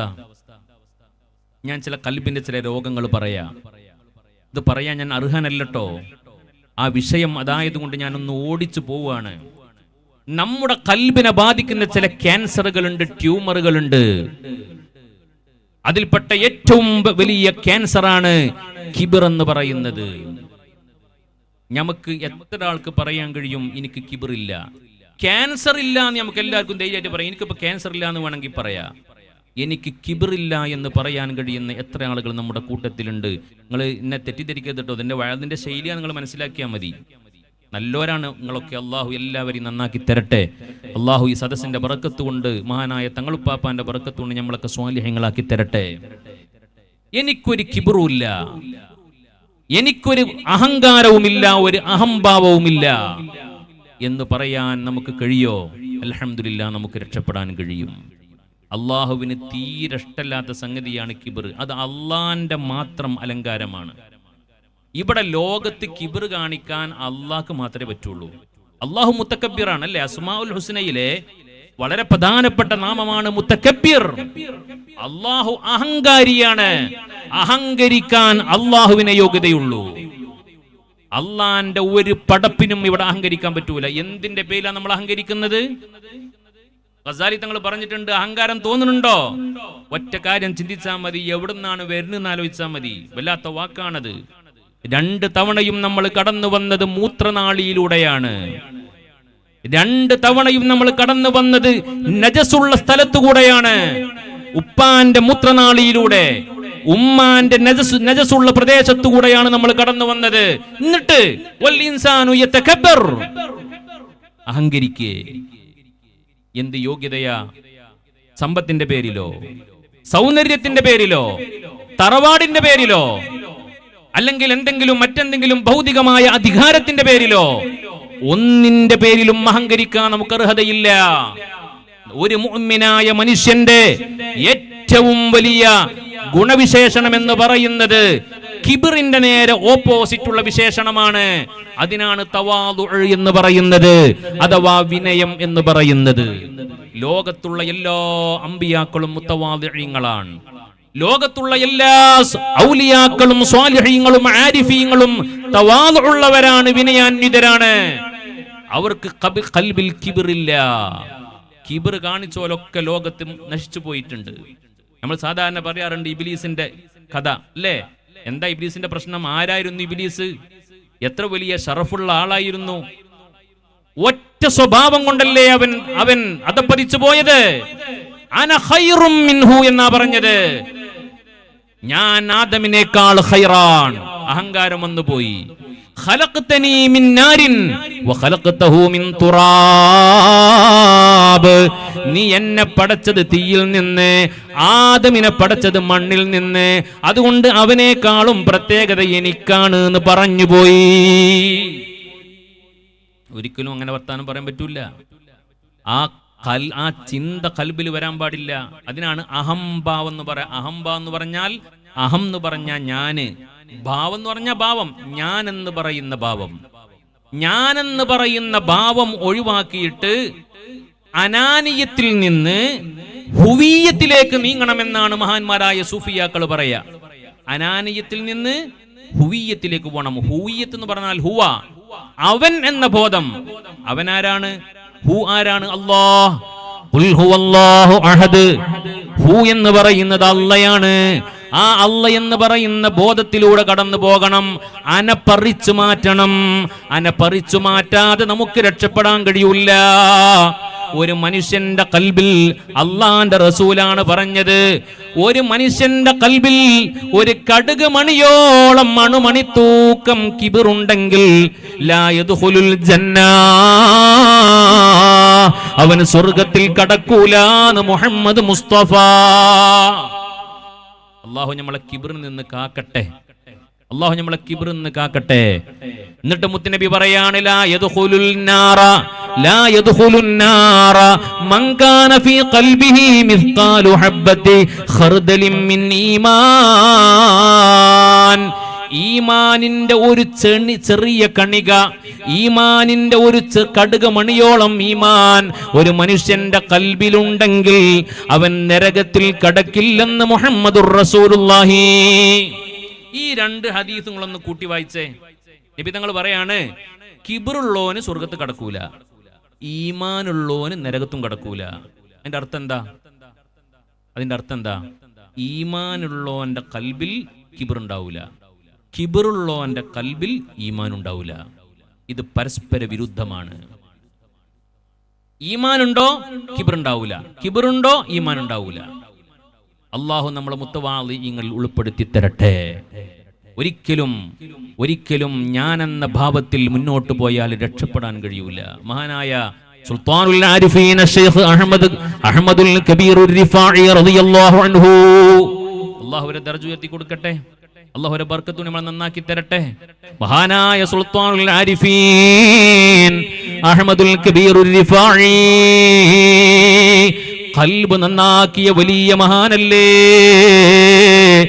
ആരിഫീങ്ങളുടെ രാജകുമാരനല്ലേ.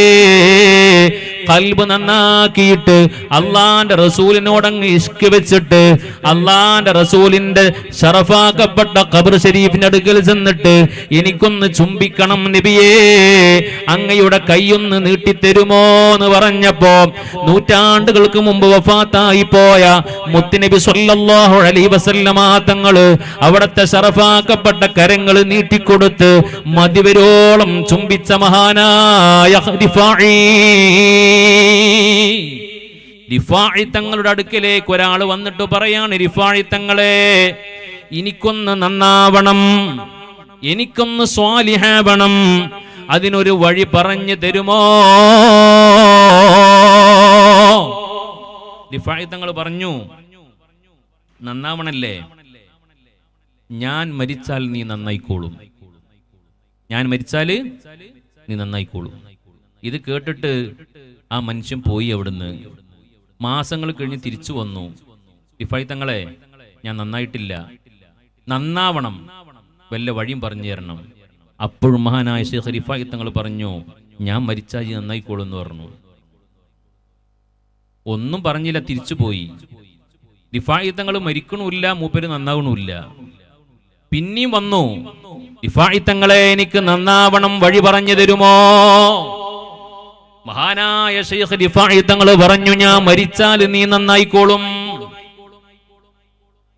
എന്താണ് നിങ്ങൾ പറഞ്ഞത്? എനിക്ക് പിടുത്തം കിട്ടണില്ലല്ലോ. എന്താണ് അങ്ങ് പറഞ്ഞതിന്റെ താല്പര്യമെന്ന് പറയൂ എന്ന് പറഞ്ഞപ്പോ റിഫാഇ തങ്ങൾ പറഞ്ഞു, മനുഷ്യ, നിന്റെ കൽബിൽ ഒരു ഞാനുണ്ട്, നിന്റെ കൽബിൽ ഒരു ഞാനുണ്ട്. ആ ഞാൻ എന്നാണോ മരിക്കുന്നത് അന്നേ നിനക്ക് നന്നാവാൻ പറ്റൂ. കൽബിലുള്ള ഞാൻ എന്ന് പറയുന്ന ഭാവം, അനാനിയത്ത് എന്ന് പറയുന്ന ഭാവം. മഹാന്മാരായ ഉസ്താദുമാരൊക്കെ പറയാറുണ്ട്, എപ്പോഴും സംസാരത്തിനിടയിൽ ഞാൻ ഒരു 5 മിനിറ്റ് സംസാരിച്ചപ്പോഴത്തേന് 100 വട്ടം ഞാൻ പറഞ്ഞിട്ടുണ്ടാവും. ശ്രദ്ധിക്കണം. അനാനിയത്ത് കടന്നുകൂടിയാൽ എന്നോട് ഭയങ്കര ഇഷ്ടമായിരിക്കും, അള്ളാഹുവിനോട് ഇഷ്ടം കുറഞ്ഞു പോകും. അനാനിയത്തിനണ്ട് കൊന്നു കഴിഞ്ഞാൽ പിന്നെ അള്ളയായിരിക്കും കൽബിലുണ്ടാവുക. ശൈഖുന അത്തിപ്പറ്റ ഉസ്താദ് അള്ളാഹു ദറജ ഉയർത്തി കൊടുക്കട്ടെ, അള്ളാഹുടത്തെ ദറജ ഉയർത്തി കൊടുക്കട്ടെ. ശൈഖുന പറയാറുണ്ട്, രാത്രി ഉറങ്ങാൻ കിടക്കുമ്പോൾ എല്ലാ ദിക്റും ചൊല്ലിക്കഴിഞ്ഞാലും ഒന്നും ചെല്ലാൻ ബാക്കിയില്ല, എന്നാലും ഉറക്കം വരുന്നത് വരെ ഹൂ ഹൂ, നമ്മുടെ ശ്വാസോച്ഛ്വാസത്തിന്റെ ട്യൂണില്ലേ, ഹൂ, ശ്വാസത്തിന്റെ ട്യൂൺ എന്താ? Who who. അതിങ്ങനെ മനസ്സ് കരുതിയിട്ട് കിടക്കുക. അനാനിയത്തൊക്കെ പോവാനാണ്, ഹുവിയത്തിലേക്ക് മടങ്ങാനാണ്. അല്ലാ എന്ന ചിന്തയിൽ അനാനിയത്ത് മുഴുവൻ പൊട്ടിച്ചു കളഞ്ഞ് ഹു എന്ന ചിന്തയിൽ ഉറങ്ങണം. ലാ തനം അലാ ഗൈരി ദിക്രില്ലാ. ഞാന് എന്ന് പറഞ്ഞിട്ട് കടന്നുറങ്ങിയാലോ അപകടല്ലേ? അതേ സമയത്ത് ഹു എന്ന് പറഞ്ഞിട്ട് അള്ളാന്റെ ദിക്റിലും ഫിക്റിലുമായി ഒരാൾ കടന്നുറങ്ങിയിട്ട് ആ ഉറക്കത്തിൽ മരിച്ചു പോയാൽ അൽഹംദുലില്ലാഹ്. മുഅ്മിനീങ്ങളെ, ലോകത്ത് കഴിഞ്ഞു പോയ സ്വാലിഹീങ്ങള് സൗന്ദര്യത്തിന്റെ പേരിൽ ഒരിക്കലും അഹങ്കരിച്ചിട്ടില്ല. ഈ ശബ്ദം ശ്രവിക്കുന്ന എന്റെ പ്രിയപ്പെട്ട പൊന്നു പെങ്ങന്മാരോട് ഞാൻ പറയാണ്, അള്ളാഹു കുറച്ച് തൊലിവെളുപ്പ് നമുക്ക് തരുമ്പോഴേക്കിന്, അള്ളാഹു കുറച്ച് സൗന്ദര്യം നമുക്ക് തരുമ്പോഴേക്കിന് പിന്നെ ഒരു ധാർമ്മികതയുമില്ലാതെ, ഒരു മൊറാലിറ്റിയുമില്ലാതെ ഇസ്ലാമിന്റെ നിയമങ്ങൾ മുഴുവനും ചവറ്റുകൊട്ടയിലേക്ക് വലിച്ചെറിഞ്ഞിട്ട് പിന്നെ മുടി കാണിച്ച്, കഴുത്ത് കാണിച്ച്, ഔറത്ത് കാണിച്ച്, ചുണ്ട് ചോപ്പിച്ച്, ഒരു മടിയുമില്ലാതെ, ഒരു ലജ്ജയുമില്ലാതെ തന്റെ സൗന്ദര്യം 4 ആള് കാണണമെന്ന ബോധത്തോടെ നടക്കുന്ന പെൺകുട്ടികളുണ്ടെങ്കിൽ ഞാൻ വളരെ വിനയത്തോടെ പറയാണ്, പൊന്നുമോളെ, അത് അപകടമാ. നിനക്ക് സൗന്ദര്യം ഉണ്ടാവാൻ കാരണം നീയല്ല, നീ കാശ് കൊടുത്ത് വാങ്ങിയതല്ല നിന്റെ സൗന്ദര്യം. അള്ളാഹു നിനക്ക് ഹിബത്തായി തന്നതാണ്, അള്ളാഹു നിനക്ക് പരീക്ഷണമായി തന്നതാണ്. ഈ വിചാരിക്കും എന്നോടുള്ള ഇഷ്ടം കൊണ്ട് തന്നതാണെന്ന്. അള്ളാഹു സമ്പത്ത് തരുന്നത് പരീക്ഷണത്തിനാണ്, ആരോഗ്യം തരുന്നത് പരീക്ഷണത്തിനാണ്, സൗന്ദര്യം തരുന്നത് പരീക്ഷണത്തിനാണ്. നിന്റെ സൗന്ദര്യം കൊണ്ട് എത്ര ആളുകളെ നീ വഴി പഴപ്പിക്കുന്നുണ്ട് എന്ന് പടച്ചോ നോക്കും. ആ സൗന്ദര്യം കൊണ്ട് നീ അച്ചടക്കത്തോടെ ലോകത്ത് ജീവിക്കുന്നുണ്ടോ എന്ന് പടച്ചോ നോക്കും. ആ സൗന്ദര്യം കൊണ്ട് ഒരിക്കലും അഹങ്കരിക്കേണ്ടതില്ല. അഹങ്കരിച്ചവരൊന്നും ലോകത്ത് രക്ഷപ്പെട്ടിട്ടില്ല. അങ്ങനെ സൗന്ദര്യം കൊണ്ട് അഹങ്കരിക്കാൻ യോഗ്യതയുള്ള എത്ര ആളുകൾ കഴിഞ്ഞു പോയിട്ടുണ്ട്. അള്ളാന്റെ റസൂലിന്റെ പ്രിയപ്പെട്ട പൊന്നുമോള് സയ്യിദത്തുനാ ഫാത്തിമത്തുസ് സഹ്റാ, അല്ലാഹു അവിടുത്തെ ദറജ ഉയർത്തി കൊടുക്കട്ടെ. സ്വർഗത്തിലെ പെണ്ണുങ്ങളുടെ നേതാവല്ലേ ഫാത്തിമത്തു സയ്യിദത്തു നിസാഇ അഹ്ലിൽ ജന്ന. സ്വർഗത്തിലെ പെണ്ണുങ്ങളുടെ നേതാവാണ് ഫാത്തിമത്തു സഹ്റാ എന്ന് മുത്തുനബിയുടെ നാവ് കൊണ്ട് പറഞ്ഞതല്ലേ.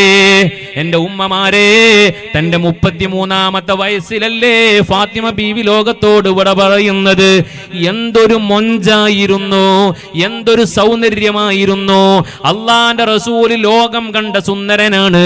ആ മുത്തുനബിയുടെ അതേ അച്ചായിരുന്നു മഹദിയായ സയ്യിദത്തുനാ ഫാത്തിമത്തു സഹ്റാ. അതേ ചിരിയാണ്, അതേ സൗന്ദര്യമാണ്, അതേ നടത്തമാണ്, അതേ പെരുമാറ്റമാണ്, അതേ അംഗലാവണ്യമാണ്.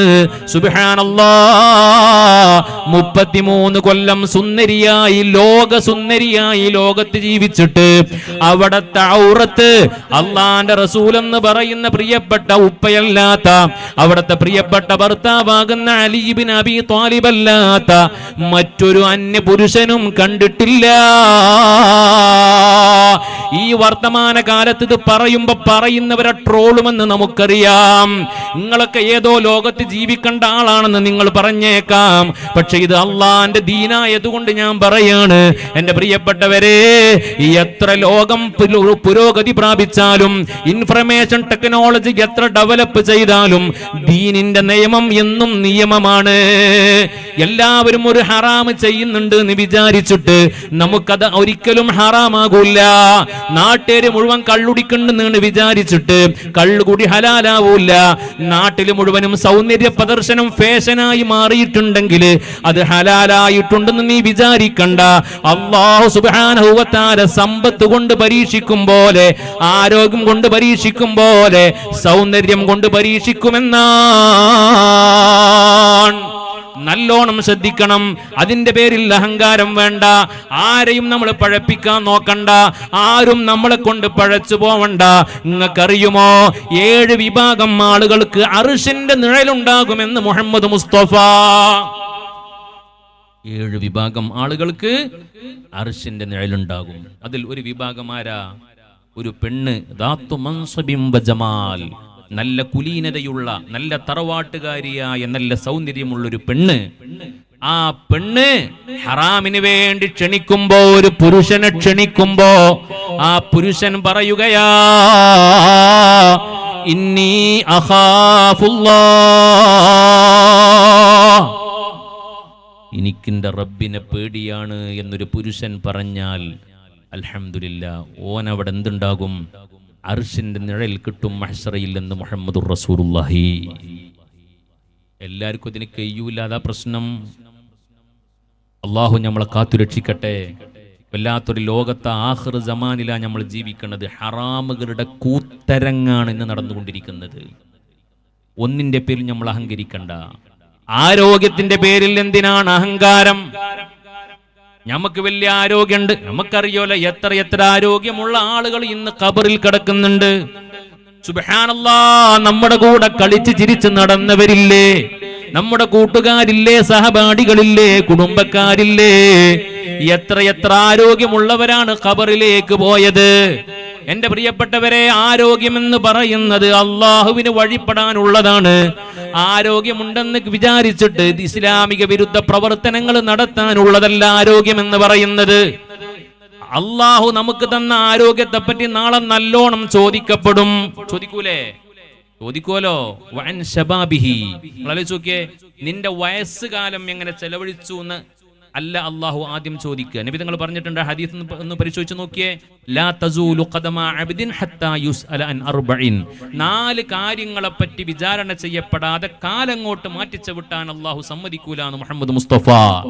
ആ 4 കാര്യങ്ങളിൽ ഒന്ന് വാർദ്ധക്യമല്ല, കുട്ടിത്തമല്ല, നിന്റെ മധ്യവയസ്കതയല്ല. വഅൻ ശബാബിഹി, ഏതൊരാണിനോടും പെണ്ണിനോടും അല്ലാഹു യൗവനത്തെ സംബന്ധിച്ച് വിചാരണ ചെയ്യും. യൗവനത്തിന്റെ ചോരത്തിളപ്പുള്ള കാലഘട്ടം നീ എങ്ങനെ ചെലവഴിച്ചു എന്നാ പഠിച്ചോൻ ചോദിക്കുക. അപ്പൊ എന്തിനു പറ്റുന്ന ടൈമാ? ആരെയും കീഴ്പ്പെടുത്താനും ആരെയും വശീകരിക്കാനും സൗന്ദര്യം കൊണ്ടൊക്കെ വശീകരിക്കാൻ പറ്റുന്ന ടൈമാ. ആ സമയം നീ എന്തിനുപയോഗപ്പെടുത്തി എന്ന് ചോദിക്കും. അതിൽ നെഞ്ചു വിരിച്ച് മറുപടി പറയാൻ നമുക്ക് കഴിഞ്ഞാൽ അൽഹംദുലില്ലാഹ്. അല്ലാഹു തൗഫീഖ് തരട്ടെ, അല്ലാഹു തൗഫീഖ് തരട്ടെ. മുഅ്മിനീങ്ങളെ, ആരോഗ്യം കൊണ്ട് നമ്മൾ അഹങ്കരിക്കാൻ പറ്റൂല, സൗന്ദര്യം കൊണ്ട് അഹങ്കരിക്കാൻ പറ്റൂല. പിന്നെ സമ്പത്ത് കൊണ്ട് അഹങ്കരിക്കാൻ പറ്റുമോ? സമ്പത്ത് കൊണ്ട് അഹങ്കരിക്കാൻ പറ്റുമോ? ലോകത്ത് നമ്മൾ എത്ര സമ്പന്നരെ കണ്ടിട്ടുണ്ട്. അള്ളാന്റെ ഹബീബ് സ്വല്ലല്ലാഹു അലൈഹി വസല്ലമ തങ്ങളുടെ പ്രിയപ്പെട്ട ഭാര്യ സയ്യിദത്തുനാ ഖദീജത്തുൽ കുബ്ര അല്ലേ, വലിയ കോടീശ്വരി ആയിരുന്നില്ലേ? എന്നിട്ടോ എത്ര വലിയ വിനയാന്വിതയായിരുന്നു. ലോക കോടീശ്വരിയായിരുന്ന മഹദിയായ ഖദീജ ബീവി 40-ാമത്തെ വയസ്സിൽ 40-ാമത്തെ വയസ്സിൽ കോടീശ്വരിയാണ്. 60 വയസ്സ് കഴിഞ്ഞ് ലോകത്തോട് വിട പറയുമ്പോ കഷ്ണം വെക്കപ്പെട്ട വസ്ത്രം ധരിച്ചുകൊണ്ട് ലോകത്തോട് വിട പറഞ്ഞ മഹദിയാണ് ഖദീജത്തുൽ കുബ്ര. അള്ളാഹു നൽകിയ സമ്പത്ത് മുഴുവനും മുത്തനബി കണ്ടു കൊടുത്തു, ദീനിന് സംഭാവന ചെയ്തു. ഒരു കിബറുമില്ല, ഒരു അഹങ്കാരമില്ല. അതേ സമയത്ത് സമ്പത്ത് കൊണ്ട് അഹങ്കരിച്ചൊരു മനുഷ്യനെ പറ്റി ഖുർആൻ പറയുന്നുണ്ട്. അവന്റെ പേര് കേൾക്കുമ്പോ ഇന്നും നമ്മൾ ലഅനത്ത് പറയുന്നുണ്ട്. അതാരാണ്? ഖാറൂന ലഅനത്തുല്ലാഹി അലൈഹിയുടെ ഏറ്റവും വലിയ ദുസ്വഭാവം എന്തായിരുന്നു? അവൻ സുബ്ഹാനല്ലാഹ് സമ്പത്ത് കൊണ്ട് അഹങ്കരിച്ച മനുഷ്യനാണ്. നല്ലോണം ആലോചിക്കണം. സമ്പത്തെ നമ്മളെ സാമർത്ഥ്യം കൊണ്ട് കിട്ടിയതാണെന്നാ നമ്മളെ വിചാരം. അങ്ങനെ ആരും ധരിക്കണ്ട. സാമർത്ഥ്യമുള്ള എത്രയോ ആളുകൾ ഇന്ന് ദരിദ്രന്മാരാണ്. വിദ്യാഭ്യാസമുള്ള എത്രയോ ആളുകൾ ഇന്ന് ദരിദ്രന്മാരാ. അത് അള്ളാഹുവിന്റെ തഖ്സീമാണ്. അള്ളാഹു സുബ്ഹാനഹു വ തആല ഉദ്ദേശിക്കുന്ന ആളുകൾക്ക് സമ്പത്ത് കൊടുക്കും. ചില ദരിദ്രന്മാരാക്കും, ഫക്കീർമാരാക്കും, മിസ്കീന്മാരാക്കും. അതൊക്കെ റബ്ബിന്റെ തീരുമാനമാണ്. നമ്മുടെ സാമർത്ഥ്യം കൊണ്ട് അങ്ങനെ നമ്മൾ പറയാ, ഇന്റെ കാശ്, ഇന്റെ സമ്പത്ത്, അതെന്ത് ചെയ്യണമെന്ന് ഞാൻ തീരുമാനിക്കും എന്നൊക്കെ പറയുന്ന വർത്താനുണ്ടല്ലോ, അതൊക്കെ ഒരു ഒന്നൊന്നര വർത്താന. അതൊക്കെ കടന്ന കയ്യാ. എന്താ നമുക്ക് അതൊക്കെ പറയാൻ അധികാരമുള്ളത്? അള്ളാഹു നമുക്ക് തന്ന, പരീക്ഷണമായി തന്ന മുതല്, ആ മുതലിനെ പറ്റി ചോദിക്കൂലേ? ഞാൻ നേരത്തെ പറഞ്ഞ 4 കാര്യത്തെ പറ്റി മഹ്ശറിൽ ചോദിക്കുന്ന കൂട്ടത്തില് സമ്പത്തിനെ പറ്റി 2 ചോദ്യമാണ് ചോദിക്കുക എന്ന് മുഹമ്മദ് മുസ്തഫ. ആയുസിനെ പറ്റി ഒറ്റ ചോദ്യം, യൗവനത്തെ പറ്റി ഒറ്റ ചോദ്യം, ഇൽമിനെ സംബന്ധിച്ച് ഒറ്റ ചോദ്യം. അതേ സമയത്ത് സമ്പത്തിനെ പറ്റി അള്ളാഹു ചോദിക്കുന്നത് മിൻ അയ്ന ഇക്തസബഹു, എങ്ങനെ പൈസ ഉണ്ടാക്കിയത് എന്ന് ചോദിക്കും. വഫീമ അൻഫഖഹു, എങ്ങനെയാണ് അതിനെ ചെലവഴിച്ചത് എന്നും ചോദിക്കും. എങ്ങനെയാണ് ധനം സമ്പാദിച്ചത്, എങ്ങനെയാണ് വിനിയോഗിച്ചത്. ഈ 2 ചോദ്യത്തിന് മറുപടി പറയാതെ മുന്നോട്ട് കാലുവെക്കാൻ അള്ളാഹു സമ്മതിക്കില്ല മഹ്ശറയിൽ. മുഅ്മിനീങ്ങളെ, സമ്പത്തുണ്ട് എന്ന് വിചാരിച്ചിട്ട് അഹങ്കരിക്കണ്ട. അതുകൊണ്ട് അള്ളാഹ്ക്ക് പൊരുത്തല്ലാത്ത കാര്യങ്ങൾ ചെയ്യണ്ട. അതൊരിക്കലും അള്ളാഹു തൃപ്തിപ്പെടുന്ന കാര്യമല്ല. അതുകൊണ്ട് നമ്മൾ കുടുങ്ങിപ്പോകും. ഞാൻ സാധാരണ പറയാറുണ്ട്, കാശ് കിട്ടുകയാണെങ്കിൽ മുത്തഖീങ്ങളുടെ, സ്വാലിഹീങ്ങളുടെ കയ്യിൽ കിട്ടണം. അപ്പം അതിന് ഭയങ്കര സൗന്ദര്യ. നമ്മൾ എത്രയോ ആളുകളെ കണ്ടിട്ടുണ്ട് അല്ലേ? ഇപ്പൊ ഉദാഹരണം പറഞ്ഞാൽ നമ്മുടെ നാടുകളിലൊക്കെ പള്ളികൾ, മദ്രസകൾ, അതുപോലെ തന്നെ സ്ഥാപനങ്ങളൊക്കെ നടന്നു പോകുന്ന സുബ്ഹാനല്ലാഹ് എത്രയോ സ്വാലിഹീങ്ങളുടെ, മുത്തഖീങ്ങളായ ആളുകളുടെ സമ്പത്ത് കൊണ്ടാണ്. അള്ളാഹു സമ്പത്ത് വാരിക്കോരി കൊടുത്ത എത്രയോ സ്വാലിഹീങ്ങളുണ്ട്. അവർ ഇഖ്ലാസോടുകൂടി ഒരു റിയാവുമില്ലാതെ പടച്ച റബ്ബിന് വേണ്ടി ചിലവഴിക്കുന്ന ആളുകളാണ്. അതേ സമയത്ത് കുറച്ച് കാശുണ്ട് എന്ന് വിചാരിച്ചിട്ട് എന്തും കാട്ടിക്കൂട്ടുന്ന, അവിടെ ഹക്കും ബാത്തിലും നോക്കണില്ല. ഈ ചെയ്യുന്നത്, ചെലവഴിക്കുന്നത് ഹറാമിലാണോ ഹലാലിലാണോ എന്ന് നോക്കണില്ല. ഒരു സൂക്ഷ്മതയുമില്ലാതെ സമ്പത്ത് ചെലവഴിക്കുന്ന ആളുകൾ നമ്മുടെ ഉമ്മത്തിലുണ്ടെങ്കിൽ എൻ്റെ പ്രിയപ്പെട്ടവരെ, അത് ഗൗരവമുള്ള കാര്യമാണ്. നല്ലോണം നമ്മൾ ശ്രദ്ധിക്കണം. പൈസ ഉണ്ടെന്ന് വിചാരിച്ചിട്ട് എങ്ങനെയെങ്കിലും ചെലവഴിക്കാൻ പറ്റൂല. അള്ളാഹ്ക്ക് പൊരുത്തമുണ്ടോ എന്നാണ് നമ്മൾ നോക്കേണ്ടത്. ഞാൻ ഈ ചെലവഴിക്കുന്ന ഈ മേഖല അത് അള്ളാഹുവിന് പൊരുത്തമുള്ളതാണോ? നല്ലോണം ആലോചിക്കണം. നമ്മളെ വീട്ടിലും നാട്ടിലൊക്കെ ഒരു കല്യാണം ഉണ്ടാകുന്ന സമയത്ത് പൈസ ഉണ്ട് എന്ന് വിചാരിച്ചിട്ട് എന്തെങ്കിലും കാട്ടിക്കൂട്ടാൻ പറ്റുമോ? കല്യാണങ്ങളൊക്കെ അച്ചടക്കത്തോടെ നടത്തണ്ടേ? അല്ലെങ്കിൽ മക്കൾ സ്വാലിഹീങ്ങളാകുമോ? ഞാൻ നേരത്തെ പറഞ്ഞു, അള്ളാഹുവിന്റെ ലക്ഷ്യം കല്യാണം കൊണ്ട്, അള്ളാഹുവിന്റെ ലക്ഷ്യം എന്ന് പറയുന്നത് സ്വാലിഹീങ്ങളായ മക്കൾ ഉണ്ടാവലാണ്. ഒരു വിവാഹവേദിയിൽ ഒരു ഹറാമ് നടന്നാൽ മലക്കുകൾ അവിടുന്ന് മാറി നിൽക്കൂലേ? നമ്മൾ ഗൗരവത്തോടെ ചിന്തിക്കേണ്ട വിഷയമാണ്. ഇപ്പൊ സത്യം പറഞ്ഞാൽ ചില നാടുകളിലൊക്കെ നിക്കാഹ് മാത്രം ആ ഇസ്ലാമിക ചിട്ടയിൽ നടക്കുന്നുണ്ട്. നിക്കാഹിന്റെ ഒരു അരമണിക്കൂർ നേരം ആ ആലിമീങ്ങളും സയ്യിദന്മാരൊക്കെ വന്ന് ഉഷാറായി പള്ളിയിലോ അല്ലെങ്കിൽ ഓഡിറ്റോറിയത്തിലോ വീട്ടിലോ ഇരുന്ന് മനോഹരമായി ഫാത്തിഹയൊക്കെ വിളിച്ച് അതുപോലെ നല്ല അച്ചടക്കത്തിൽ നിക്കാഹ് നടക്കും. അതുമായി ബന്ധപ്പെട്ട് അതിൻ്റെ മുമ്പും ശേഷവും നടക്കുന്ന ഓരോ കാര്യങ്ങളും ഹറാമിൻ്റെ മയമുള്ള പരിപാടികളായി ഇന്ന് മാറിയിട്ടുണ്ട്. പൈസ ഉണ്ട് എന്ന് വിചാരിച്ചിട്ട് എന്തെങ്കിലുമൊക്കെ കാട്ടിക്കൂട്ടുകയാണ് മനുഷ്യന്മാർ. അപകടമാണ് പ്രിയപ്പെട്ടവരെ. അള്ളാഹു എപ്പോഴാണ് പിടികൂടുക എന്ന് പറയാൻ പറ്റൂല. അപ്പോ നമുക്ക് തോന്നുകയാണ് ഇതൊക്കെ ഇപ്പൊ ഹറാമാണെങ്കിൽ, തെറ്റാണെങ്കിൽ പടച്ചോൻ എപ്പോഴും എന്നെ ശിക്ഷിക്കണ്ടേ? എനിക്കൊരു കുഴപ്പമില്ലല്ലോ, ഞാൻ എത്ര ഹറാമ് ചെയ്യുന്നുണ്ട്, പക്ഷെ എനിക്ക് അള്ള പൈസ തരുന്നുണ്ടല്ലോ, അള്ള എനിക്ക് തിന്നാൻ തരുന്നുണ്ടല്ലോ, എന്റെ ബിസിനസിന്റെ കുഴപ്പമില്ലല്ലോ, എന്റെ കച്ചവടത്തിന് കുഴപ്പമില്ലല്ലോ എന്ന നമ്മുടെ കണക്കൂട്ടല്. എന്നങ്ങൾക്ക് കേൾക്കണോ? അള്ളാഹുവിന്റെ ശൈലി എന്ന് പറഞ്ഞാൽ ഒരു ഹറാമ് ചെയ്യുമ്പോ അപ്പൊ തന്നെ പിടികൂടലല്ല. അങ്ങനെ നമ്മൾ ആരും വിചാരിക്കണ്ട. ഒരു ഹറാമ് ചെയ്താൽ അപ്പൊ തന്നെ പിടികൂടലല്ല അള്ളാഹുവിന്റെ ശൈലി. അള്ളാഹു സുബ്ഹാനഹു വ തആല പിന്തിപ്പിക്കും അതിനെ. എന്തിന്? എത്രത്തോളം കളിക്കുന്നു പടച്ചോ നോക്കുകയാണ്. നമ്മളുണ്ടല്ലോ മീൻ പിടിക്കണ സമയത്ത് ചൂണ്ടലിട്ട് കഴിഞ്ഞാൽ ആ എന്താ പറയാ, ആ കൊളുത്തിൽ മത്സ്യം കുടുങ്ങിയാലും പെട്ടെന്ന് വലിക്കൂല്ലല്ലോ, പരമാവധി കുടുങ്ങാൻ വേണ്ടി അവിടെ വെക്കും. എന്നിട്ട് അവസാനം ഒരു വലി, അത് 1.5 വലിയ എന്ന പോലെ അള്ളാഹ് പറയാണ്, ഇന്ന ബത്ഷ റബ്ബിക ലശദീദ്, അല്ലാഹുവിന്റെ പിടുത്തം കഠോരമാണ് നബിയേ. അള്ളാഹുതൊന്നും കാണുന്നില്ല എന്നൊരിക്കലും ധരിക്കണ്ട. അള്ളാഹുവിന്റെ മെഗാ ക്യാമറയിൽ നമ്മുടെ ഓരോ പ്രവർത്തനങ്ങളും റെക്കോർഡാണ്. എപ്പോഴാണ് അള്ളാഹുവിന്റെ അദാബ് കടന്നു വരിക എന്ന് പറയാൻ കഴിയൂല. അതുകൊണ്ട് സമ്പത്തിന്റെ പേരിൽ അഹങ്കരിക്കണ്ട, അധികാരത്തിന്റെ പേരിലും അഹങ്കരിക്കണ്ട. നിങ്ങൾ ആലോചിച്ച് നോക്കണേ, അള്ളാന്റെ ഹബീബ് സല്ലല്ലാഹു അലൈഹി വസല്ലമ തങ്ങൾ എത്ര വലിയ അധികാരം കിട്ടിയ ആളാണ്. സ്വർഗം ഉദ്ഘാടനം ചെയ്യാൻ കഴിയാന്ന് പറഞ്ഞാൽ അതിനേക്കാളും വലിയ അധികാരം എന്താ ഈ ലോകത്തുള്ളത്? സ്വർഗത്തിന്റെ ഉദ്ഘാടകൻ ആരാണ്? അത് നമ്മുടെ നേതാവ് അഷ്റഫുൽ വറാ മുഹമ്മദ് മുസ്തഫ. പക്ഷേ മുത്തുനബിക്ക് കിബിർ കാണിക്കാൻ അറിയില്ല. ഒരു കുഷ്ഠരോഗിയായ മനുഷ്യന് ഒരു സദസ്സിൽ, അള്ളാന്റെ റസൂലിന്റെ സദസ്സില് ഒരു കുഷ്ഠരോഗിയെ കണ്ടപ്പോ ആ കുഷ്ഠരോഗിയെ തന്റെ മടിയിൽ വെച്ച് സുബ്ഹാനല്ലാഹ് ഭക്ഷണം വാരിക്കൊടുത്ത നേതാവാണ് അഷ്റഫുൽ വറാ മുഹമ്മദുർ റസൂലുള്ളാഹ്. ഇത് കണ്ട ചില ആളുകൾ അതിനെ വിമർശിച്ചു. അത് മോശായി. ഒരു എന്താ പറയാ, ആളുകൾ കണ്ടാൽ വെറുക്കുന്ന രോഗമുള്ള ഒരു മനുഷ്യനെ ചേർത്ത് പിടിച്ചിട്ട് എന്തിനങ്ങനെ വാരിക്കൊടുക്കണത് എന്ന് ചോദിച്ച ആളുകൾക്ക് കുഷ്ഠം ബാധിച്ചു പോയി. ലോണം നമ്മൾ പേടിക്കണം. ലോകത്ത് കഴിഞ്ഞു പോയ അമ്പിയാക്കളും ഔലിയാക്കളും എല്ലാം തവാദുള്ളവരാണ്. നമ്മുടെ മഹാന്മാരായ ആലിമീങ്ങളും സാദാത്യങ്ങളും അങ്ങനെയാണ്. മഹാനായ ബാപ്പുത്തങ്ങൾക്ക് അള്ളാഹു കബൂലിയത്ത് കൊടുക്കാൻ കാരണം, നിങ്ങളാ മഹാമനീഷിയെ നെഞ്ചേറ്റാൻ കാരണം ആ മനുഷ്യന്റെ ഔസാഫുകളാണ്. ഒരു സംശയം വേണ്ട. ഔസാഫില്ലാത്ത ആളുകളെ, ഗുണവിശേഷണങ്ങളില്ലാത്ത ആളുകളുടെ ആ ആളുകളെ നെഞ്ചേറ്റാൻ അല്ലാഹു സമ്മതിക്കില്ല. നമ്മുടെ മഹാന്മാരായ അലിമീങ്ങള്, ഞാൻ ഓർത്തു പോവുകയാണ്, കാസർഗോഡ് ജില്ലയിൽ മഹാനായ ശൈഖുനാ ശംസുൽ ഉലമാ ഖദ്ദസല്ലാഹു സിറഹുൽ അസീസ് തങ്ങളുടെ ഒരു അനുസ്മരണ പരിപാടിയിൽ ഒരു ആണ്ട് നേർച്ചയിൽ പങ്കെടുക്കാൻ വേണ്ടി വിനീതന് ക്ഷണിക്കപ്പെട്ടു. അന്ന് ആ പരിപാടി ഉദ്ഘാടനം ചെയ്തത് കാസർഗോഡ് ജില്ലയിലെ മഹാനായ സയ്യിദ് സൈനുൽ ആബിദീൻ തങ്ങളാണ്. ഇന്നും ജീവിച്ചിരിക്കുന്ന സയ്യിദാണ്. ആ ഉദ്ഘാടന ഭാഷണത്തിൽ മഹാനായ സൈനുൽ ആബിദീൻ തങ്ങൾ പറയാണ്, ശൈഖുനാ ശംസുൽ ഉലമയെ അനുസ്മരിച്ചുകൊണ്ട് പറയുന്നത് ഇന്നും എന്റെ കാതിൽ മുഴങ്ങുകയാണ്. വർഷങ്ങൾക്ക് മുമ്പ് നടന്ന പരിപാടിയാണ്. മഹാനായ സൈനുൽ ആബിദീൻ തങ്ങൾ പറയാണ്, ഈ ഞങ്ങളെ നാട്ടിൽ കാസർഗോഡ് ജില്ലയിൽ മഹാനായ ശൈഖുനാ ശംസുൽ ഉലമ ഒരു പരിപാടിക്ക് വേണ്ടി വന്നു.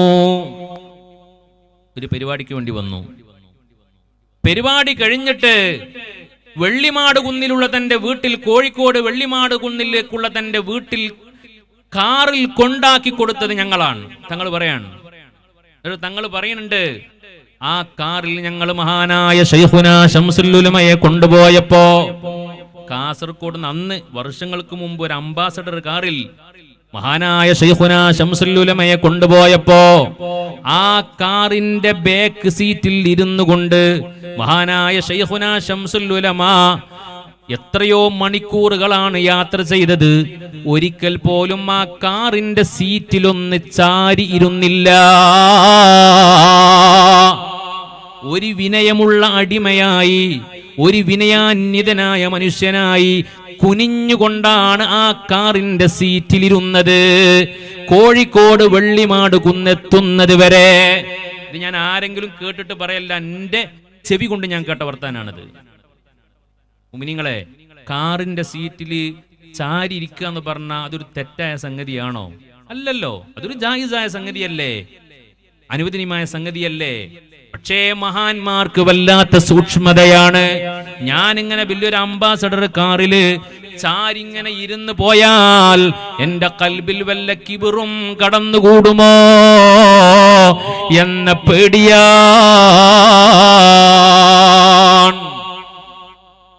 മുഅ്മിനീങ്ങളെ ഗൗരവത്തോടെ ചിന്തിക്കണേ. അല്ലാഹു നിഅമത്തുകൾ തരുമ്പോ അഹങ്കരിക്കാനല്ല. എന്റെ പ്രിയപ്പെട്ട മുത്തഅല്ലിമീങ്ങളോട് ഞാൻ പറയാണ്, ഇൽമ് കൂടുന്തോറും നമുക്ക് വിനയം കൂടണം. സാദാതീങ്ങളെ കാണുമ്പോ നമ്മൾ വലിയ ആളായി പോകരുത്.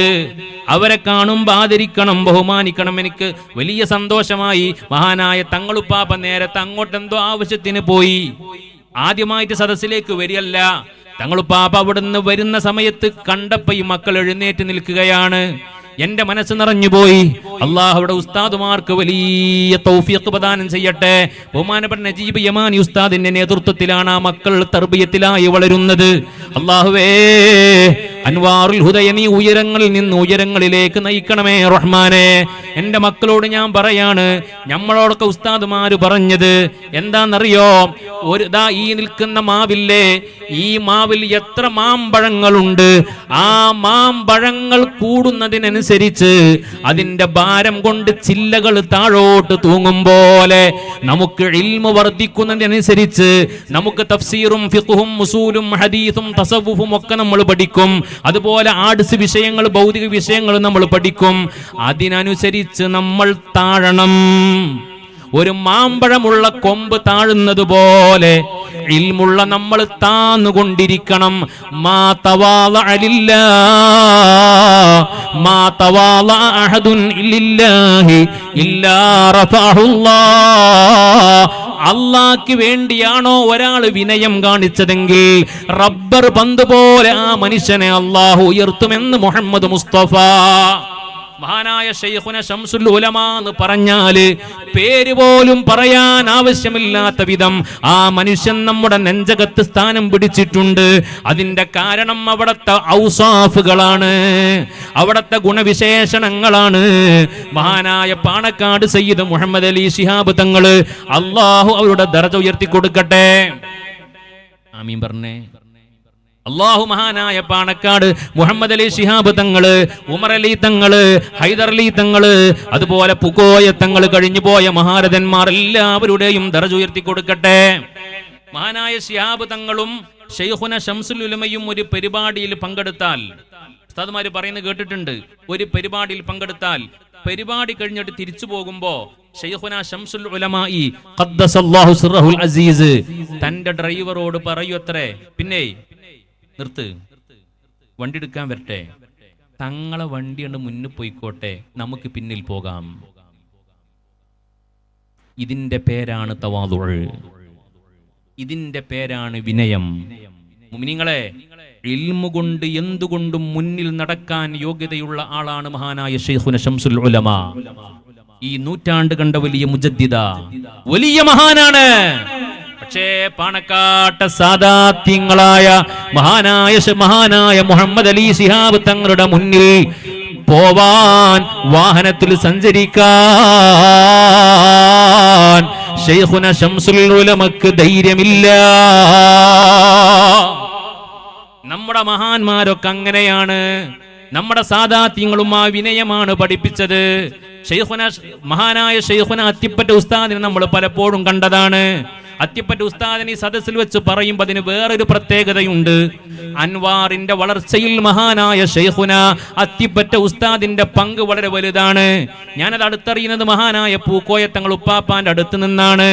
മഹാനായ അത്തിപ്പറ്റ ഉസ്താദിന്റെ ആശീർവാദം അൻവാറിനുണ്ട്. അല്ലാഹു റബ്ബുൽ ഇസ്സത്ത് ഉയർത്തി തരട്ടെ. ആ മഹാനായ ഉസ്താദിന് എന്തൊരു വിനയമായിരുന്നു. നമ്മൾ പോയിട്ട് കൈ മുത്തിയാല് ഒന്നുമല്ലാത്ത വെറും ചണ്ടിയായ നമ്മൾ പോയിട്ട് ഉസ്താദിന്റെ കൈ പിടിച്ച് മുത്താൻ നോക്കിയാല് ഉസ്താദ് നമ്മളെ കൈ പിടിച്ച് മുത്തും. എത്രയോ നമുക്ക് അനുഭവമില്ലേ, എത്രയോ അനുഭവസ്ഥർ ഈ കൂട്ടത്തിലില്ലേ. എന്തൊരു വിനയമാണ് അവർക്കൊക്കെ. മഹാനായ ശൈഖുന ഹസ്സൻ ഉസ്താദ് ലോകത്തോട് വിട പറഞ്ഞു. സുന്നത്ത് ജമാഅത്തിന്റെ ഗർജിക്കുന്ന സിംഹമായിരുന്നു. മഹാനായ ശൈഖുന ശംസുൽ ഉലമയുടെ സഹോദരനായിരുന്നു ശൈഖുന ഇ.കെ. ഉസ്താദ്. ശൈഖുന ഇ.കെ. ഹസ്സൻ ഉസ്താദ് വഫാത്തായപ്പോ എന്തുകൊണ്ടും ഇമാമത്ത് നിൽക്കാൻ യോഗ്യതയുള്ള ആളാണ് മഹാനായ ശൈഖുന ശംസുൽ ഉലമ. ജ്യേഷ്ഠ സഹോദരനാണ്. കേരളം കണ്ട വലിയ മഹാപണ്ഡിത പ്രതിഭയാണ്. പക്ഷേ ഇമാമത്ത് നിൽക്കാൻ മഹാനായ പാണക്കാട്ട് സയ്യിദ് മുഹമ്മദ് അലി ശിഹാബ് തങ്ങളെ കാത്തു നിൽക്കുകയാണ് മഹാനായ ശൈഖുനാ ശംസുൽ ഉലമാ. അവരാ നമുക്ക് ദീന് പഠിപ്പിച്ചു തന്നത്, അവരാ നമുക്ക് വിനയം പഠിപ്പിച്ചു തന്നത്. അതുകൊണ്ട് പ്രിയപ്പെട്ടവരെ, മക്കളെ, ചെറുപ്പക്കാരെ, കുറച്ച് വിദ്യാഭ്യാസം ഉണ്ട് എന്ന് വിചാരിച്ചിട്ട്, നമുക്ക് കുറച്ച് സർട്ടിഫിക്കറ്റ് ഉണ്ട് എന്ന് വിചാരിച്ചിട്ട്, നമുക്ക് കുറച്ച് ഡിപ്ലോമകൾ ഉണ്ട് എന്ന് വിചാരിച്ചിട്ട് ഒരാൾക്കും അഹങ്കാരം വേണ്ട. മഹാനായ ശൈഖുനാ കാളമ്പാടി ഉസ്താദ് ഞാൻ പറയുന്നത് കേട്ടിട്ടുണ്ട്. അള്ളാഹു അവരുടെ ദറജ ഉയർത്തി കൊടുക്കട്ടെ. കോട്ടുമല എല്ലാ വർഷവും ഒരാണ്ട് നടക്കാറുണ്ട്. കാളമ്പാടിയിൽ മഹാനായ ശൈഖുനാ കോട്ടുമല ഉസ്താദ് അന്ത്യവിശ്രമം കൊള്ളുന്ന ആ കാളമ്പാടി മഹല്ലിൽ വർഷം തോറും ഒരു ആണ്ട് നടക്കാറുണ്ട്, നേർച്ച നടക്കാറുണ്ട്. ആ നേർച്ചയിൽ അന്നദാനം ഉണ്ടാവും. അന്നദാനം ഉണ്ടാകുമ്പോ മഹാനായ കാളമ്പാടി ഉസ്താദ് എല്ലാവരും ക്യൂ നിൽക്കുന്നത് പോലെ ക്യൂ നിൽക്കും. ഉസ്താദിന് ക്യൂ നിൽക്കേണ്ട ആവശ്യമുണ്ടോ? ഉസ്താദിനൊരു പൊതി ചോറ് വേണമെന്ന് പറഞ്ഞാൽ ഒന്ന് വിരലോണ്ട് പിന്നെ എന്താ ആംഗ്യം കാണിച്ചു കൊടുത്താൽ നൂറുകണക്കിന് ആളുകൾ കൊണ്ടു കൊടുക്കൂലേ? ഉസ്താദിനെ വണ്ടിയിൽ ഇരുന്നാൽ പോരെ, വീട്ടിലെത്തിച്ചു കൊടുക്കൂലേ? പക്ഷേ ഉസ്താദിന്റെ തവാദു ആണ്, ഉസ്താദിന്റെ വിനയമാണ്. ആ ക്യൂവിൽ നിന്ന് എല്ലാവരും ക്യൂ നിന്ന് ഭക്ഷണം വാങ്ങും പോലെ ഉസ്താദും ഭക്ഷണം വാങ്ങുമത്രേ. ഇവരാണ് നമ്മൾ നയിച്ചത്, ഇവരാണ് നമ്മൾ നയിച്ചത്. അതുകൊണ്ട് മുഅ്മിനീങ്ങളെ, നമ്മളും വിനയമുള്ളവരായി മാറണം. അള്ളാഹു നമ്മുടെ ഖൽബിനെ ശുദ്ധമാക്കി തരട്ടെ. പറയാൻ എളുപ്പമാണ് റബ്ബേ, ഈ പറയുന്നതിന്റെ ബറക്കത്ത് കൊണ്ട് ഞങ്ങളെ നന്നാക്കി തരണമേ റബ്ബേ. മുഅ്മിനീങ്ങളെ, ഒരു ഡോക്ടറുടെ ചെന്നാലും ഖൽബിന്റെ കിബർ മനസ്സിലാവൂലട്ടോ. എത്ര വലിയ MD ആണെങ്കിലും ഖൽബിന് കിബറുണ്ടോ എന്ന് മനസ്സിലാക്കാൻ കഴിയൂല. അത് മനസ്സിലാക്കാൻ കഴിയുന്നവർ സ്വാലിഹീങ്ങളും ആരിഫീങ്ങളും മശായിഖന്മാരുമാണ്. അവരുടെ മുമ്പിലാണ് നിന്ന് കൊടുത്താൽ ഓരുണ്ട് നമ്മുടെ ഖൽബ് വായിക്കും. മഹാന്മാരായ വലിയക്കന്മാർ അങ്ങനല്ലേ? എന്നിട്ട് അവിടെ നിർദ്ദേശങ്ങൾ നമ്മൾ കേട്ടിട്ട് മുന്നോട്ട് പോയാൽ നമ്മളെ ഖൽബ് നന്നാകും. അങ്ങനെയല്ലേ മഹാനായ ഖുത്ബുൽ അഖ്താബ് ശൈഖ് മുഹയ്യിദ്ദീൻ അബ്ദുൽ ഖാദിറുൽ ജീലാനി തങ്ങളിലൂടെ ലക്ഷക്കണക്കിന് ആളുകൾ ഇസ്ലാം പുൽകിയത്.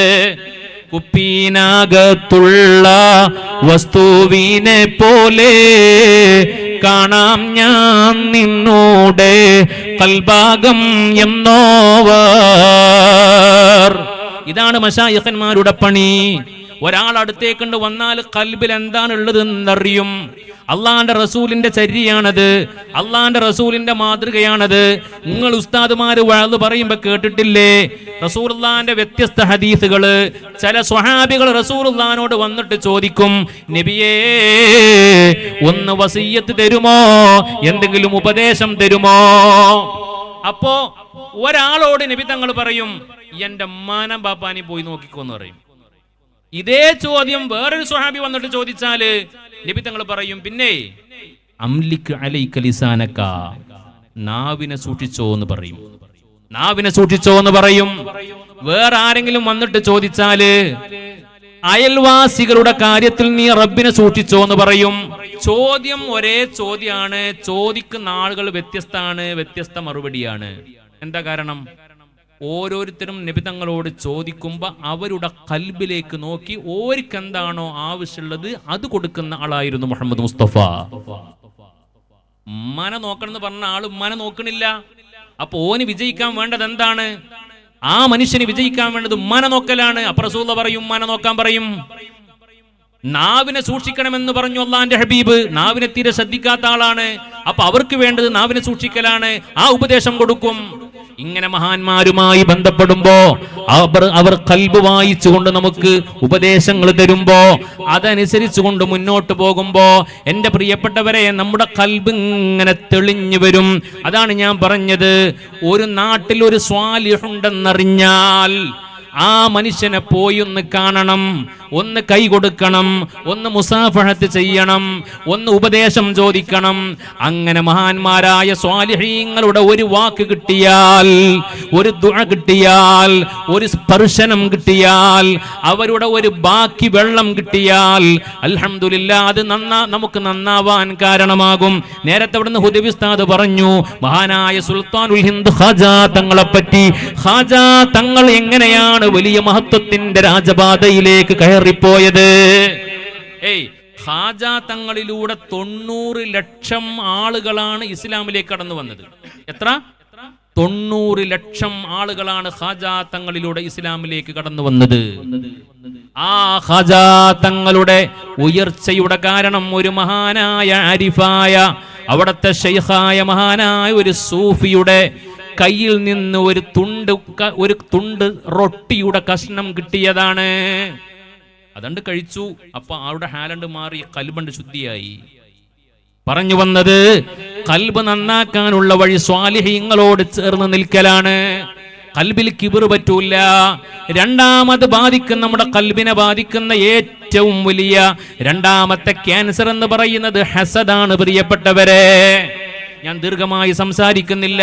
മഹാനായ സയ്യിദ് അവർകൾ ഇൻഷാ അല്ലാഹ് ഇവിടെ എത്തിയിട്ടുണ്ട്. മഹാനവകൾ സിയാറത്തിലാണ്. അത് കഴിഞ്ഞാൽ നമ്മുടെ വേദിയിലേക്ക് കടന്നു വരും.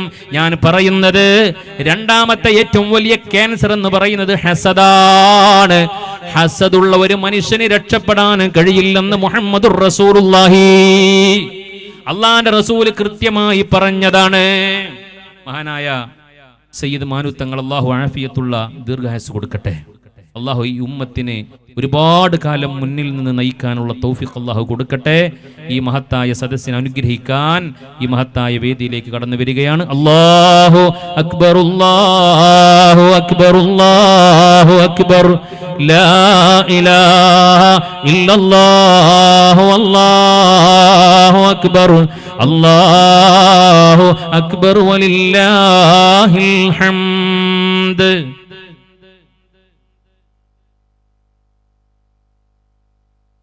നിങ്ങളെ രണ്ടാമത്തെ ഏറ്റവും വലിയ ക്യാൻസറാണ് ഹസദ് എന്ന് പറയുന്നത്. ഹസദ് ഉള്ള ഒരാളും ഇന്ന് വരെ രക്ഷപ്പെട്ടിട്ടില്ല. ഹസദ് കാണിക്കുക എന്ന് പറഞ്ഞാൽ അള്ളാഹുവിന്റെ അധികാരത്തിൽ കൈകടത്തലാണ്. ഒരാൾക്ക് കിട്ടിയ നിഅമത്ത് അതിൽ അസ്വസ്ഥത കാണിക്കലാണല്ലോ ഹസദ് എന്ന് പറയുന്നത്. ആ നിഅമത്ത് ആരാണ് ആ മനുഷ്യന് കൊടുത്തത്? അല്ലാഹു അല്ലേ.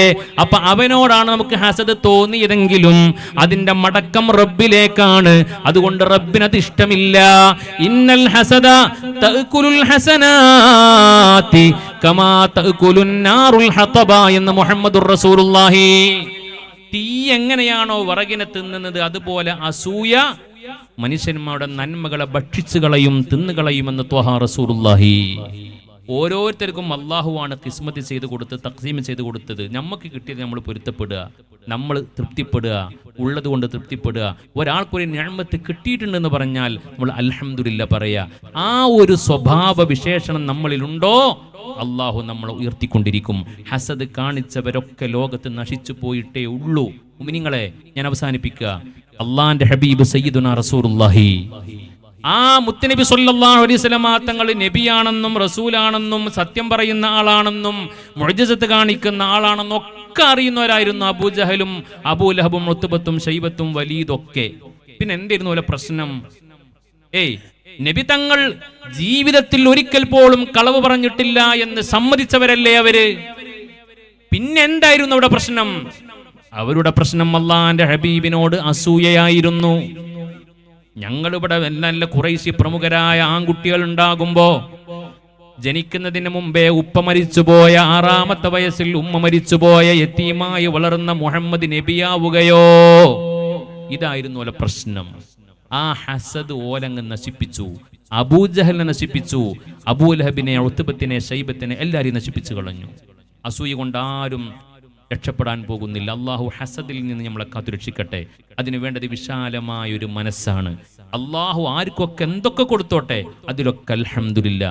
എനിക്ക് കിട്ടിയതിൽ അൽഹംദുലില്ലാ, എൻ്റെ കൂട്ടുകാരന് കിട്ടിയതിൽ അൽഹംദുലില്ലാ.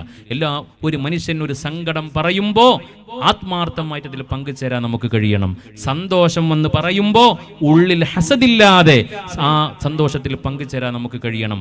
അങ്ങനെയുള്ള ഒരു ഖൽബ് നമ്മൾ നേടിയെടുക്കണം. അല്ലാഹു തൗഫീഖ് തരട്ടെ. മൂന്നാമതായി റിയ ആണ്, അഥവാ ലോകമാന്യം എന്ന് പറയുന്ന അമലുകളെ മുഴുവൻ പൊളിച്ചു കളയുന്ന ഏറ്റവും വലിയ ക്യാൻസറാണ് റിയ എന്ന് പറയുന്നത്. ഞാൻ വളരെ വിനയത്തോടെ പറയാണ്, ഇന്ന് പ്രകടനപരതയുടെ ഒരു ലോകത്താണ് നമ്മൾ ജീവിക്കുന്നത്. ഒരു അമലും സ്വകാര്യമായി നമ്മൾ ചെയ്യണില്ല. ഞാൻ കുറ്റപ്പെടുത്താൻ തോന്നരുത് കേട്ടോ, എൻ്റെ ശൈലിയാണെന്ന് മനസ്സിലാക്കിയാൽ മതി. എന്തൊരു അമൽ ചെയ്യുകയാണെങ്കിലും നമ്മളത് ഫോട്ടോ എടുക്കും, സ്റ്റാറ്റസ് വെക്കും. മറ്റുള്ളവർക്ക് നന്മക്ക് പ്രചോദനമാകുന്ന നന്മകൾ നമുക്ക് പോസ്റ്റ് ചെയ്യാം, അത് സ്റ്റാറ്റസ് വെക്കാം, പ്രൊഫൈൽ വെക്കാം, അതിലൂടെ നമുക്ക് വലിയ കൂലി കിട്ടും. നമ്മുടെ സ്വകാര്യ ജീവിതം, നമ്മളൊരാൾക്ക് സ്വതക്ക കൊടുക്കുന്നത്, നമ്മൾ ഒരാൾക്ക് എന്തെങ്കിലും സഹായം ചെയ്യുന്നത്, നമ്മൾ ചെയ്യുന്ന അമലുകൾ, ഇബാദത്തുകൾ, അതിങ്ങനെ എന്ത് ചെയ്യുക, നമ്മൾ ഫോട്ടോ എടുത്ത് സ്റ്റാറ്റസ് വെച്ച് എന്തിനാണ് ആ കൂലി നഷ്ടപ്പെടുത്തുന്നത്?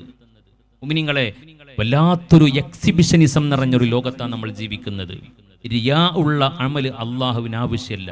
ഇഖ്ലാസുള്ള അമലേ അള്ളാഹുവിലേക്ക് ഉയരുകയുള്ളൂ. അല്ലാത്തതൊക്കെ ചുരുട്ടി വലിച്ചെറിയും അള്ളാഹു. പടച്ചറബ് നമ്മളെ കാത്തുരക്ഷിക്കട്ടെ. അപ്പോൾ ഖൽബിനെ ബാധിക്കുന്ന രോഗങ്ങൾ മനസ്സിലാക്കണം, എന്നിട്ട് അതിന് ട്രീറ്റ്മെൻറ്റ് ചെയ്യണം, അതിനെ ചികിത്സിക്കാൻ നമ്മൾ തയ്യാറാവണം. അല്ലാതെ ഈ കാണുന്ന കേവലം കൂടാകുന്ന ശരീരമുണ്ടല്ലോ, ഇതിനെ മൊഞ്ചാക്കി നടന്നതുകൊണ്ട്, ഇതിനെ ഫോക്കസ് ചെയ്തുകൊണ്ട് ജീവിച്ചതുകൊണ്ട് ഒരു കാര്യമല്ല. ഖൽബിനെ നോക്കണം, ഖൽബിനെ ഫോക്കസ് ചെയ്യണം. ഖൽബിന്റെ അവസ്ഥ എന്താണെന്ന് നോക്കണം. ഈമാൻ കൂടുന്നുണ്ടോ കുറയുന്നുണ്ടോ, നിഫാഖ് വരുന്നുണ്ടോ, കിബ്ർ വരുന്നുണ്ടോ?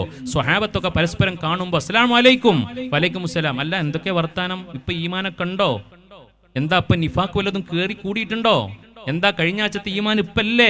ഇതായിരുന്നു ഒരു ചർച്ചാ വിഷയം. നമ്മൾ ശാരീരിക രോഗങ്ങളെ പറ്റിയ നമ്മുടെ ചർച്ച, ഷുഗറും പ്രഷറും കൊളസ്ട്രോളും യൂറിക് ആസിഡും ഒക്കെ നമ്മുടെ ചർച്ചാ വിഷയം. അവർ ഖൽബായിരുന്നു അവിടെ ചർച്ച. അതുകൊണ്ടാണ് ഞാൻ പറയുന്നത്, എല്ലാം ഖൽബാണ്. അത് നന്നായാൽ മനുഷ്യൻ നന്നാകും, അത് മോശമായാൽ മനുഷ്യൻ മോശമായി പോകും. ആ ഖൽബ് നന്നാക്കി റബ്ബിലേക്ക് എത്താൻ നമുക്ക് കഴിയണം. ഇല്ലാമൻ അത്തല്ലാഹ ബിഖൽബിൻ സലീം, സലീമായ ഖൽബോടുകൂടി റബ്ബിനെ കണ്ടുമുട്ടിയാലേ നമുക്ക് രക്ഷപ്പെടാൻ കഴിയുള്ളൂ. അള്ളാഹു മരിക്കുന്നതിന് മുമ്പേ നമ്മുടെ ഖൽബൊന്ന് നന്നാക്കി തരട്ടെ, അള്ളാഹു കഴുകി വൃത്തിയാക്കി തരട്ടെ. മഹാനായ സയ്യിദ് അവർകൾ ഇരുത്തി പറയുന്നത് അത് അദബുകേടാണെന്ന് മനസ്സിലാക്കി ഞാൻ അവസാനിപ്പിക്കുകയാണ്. വആഖിറു ദഅ്വാനാ അൽഹംദുലില്ലാഹി റബ്ബിൽ ആലമീൻ. അസ്സലാമു അലൈക്കും വറഹ്മത്തുള്ളാഹി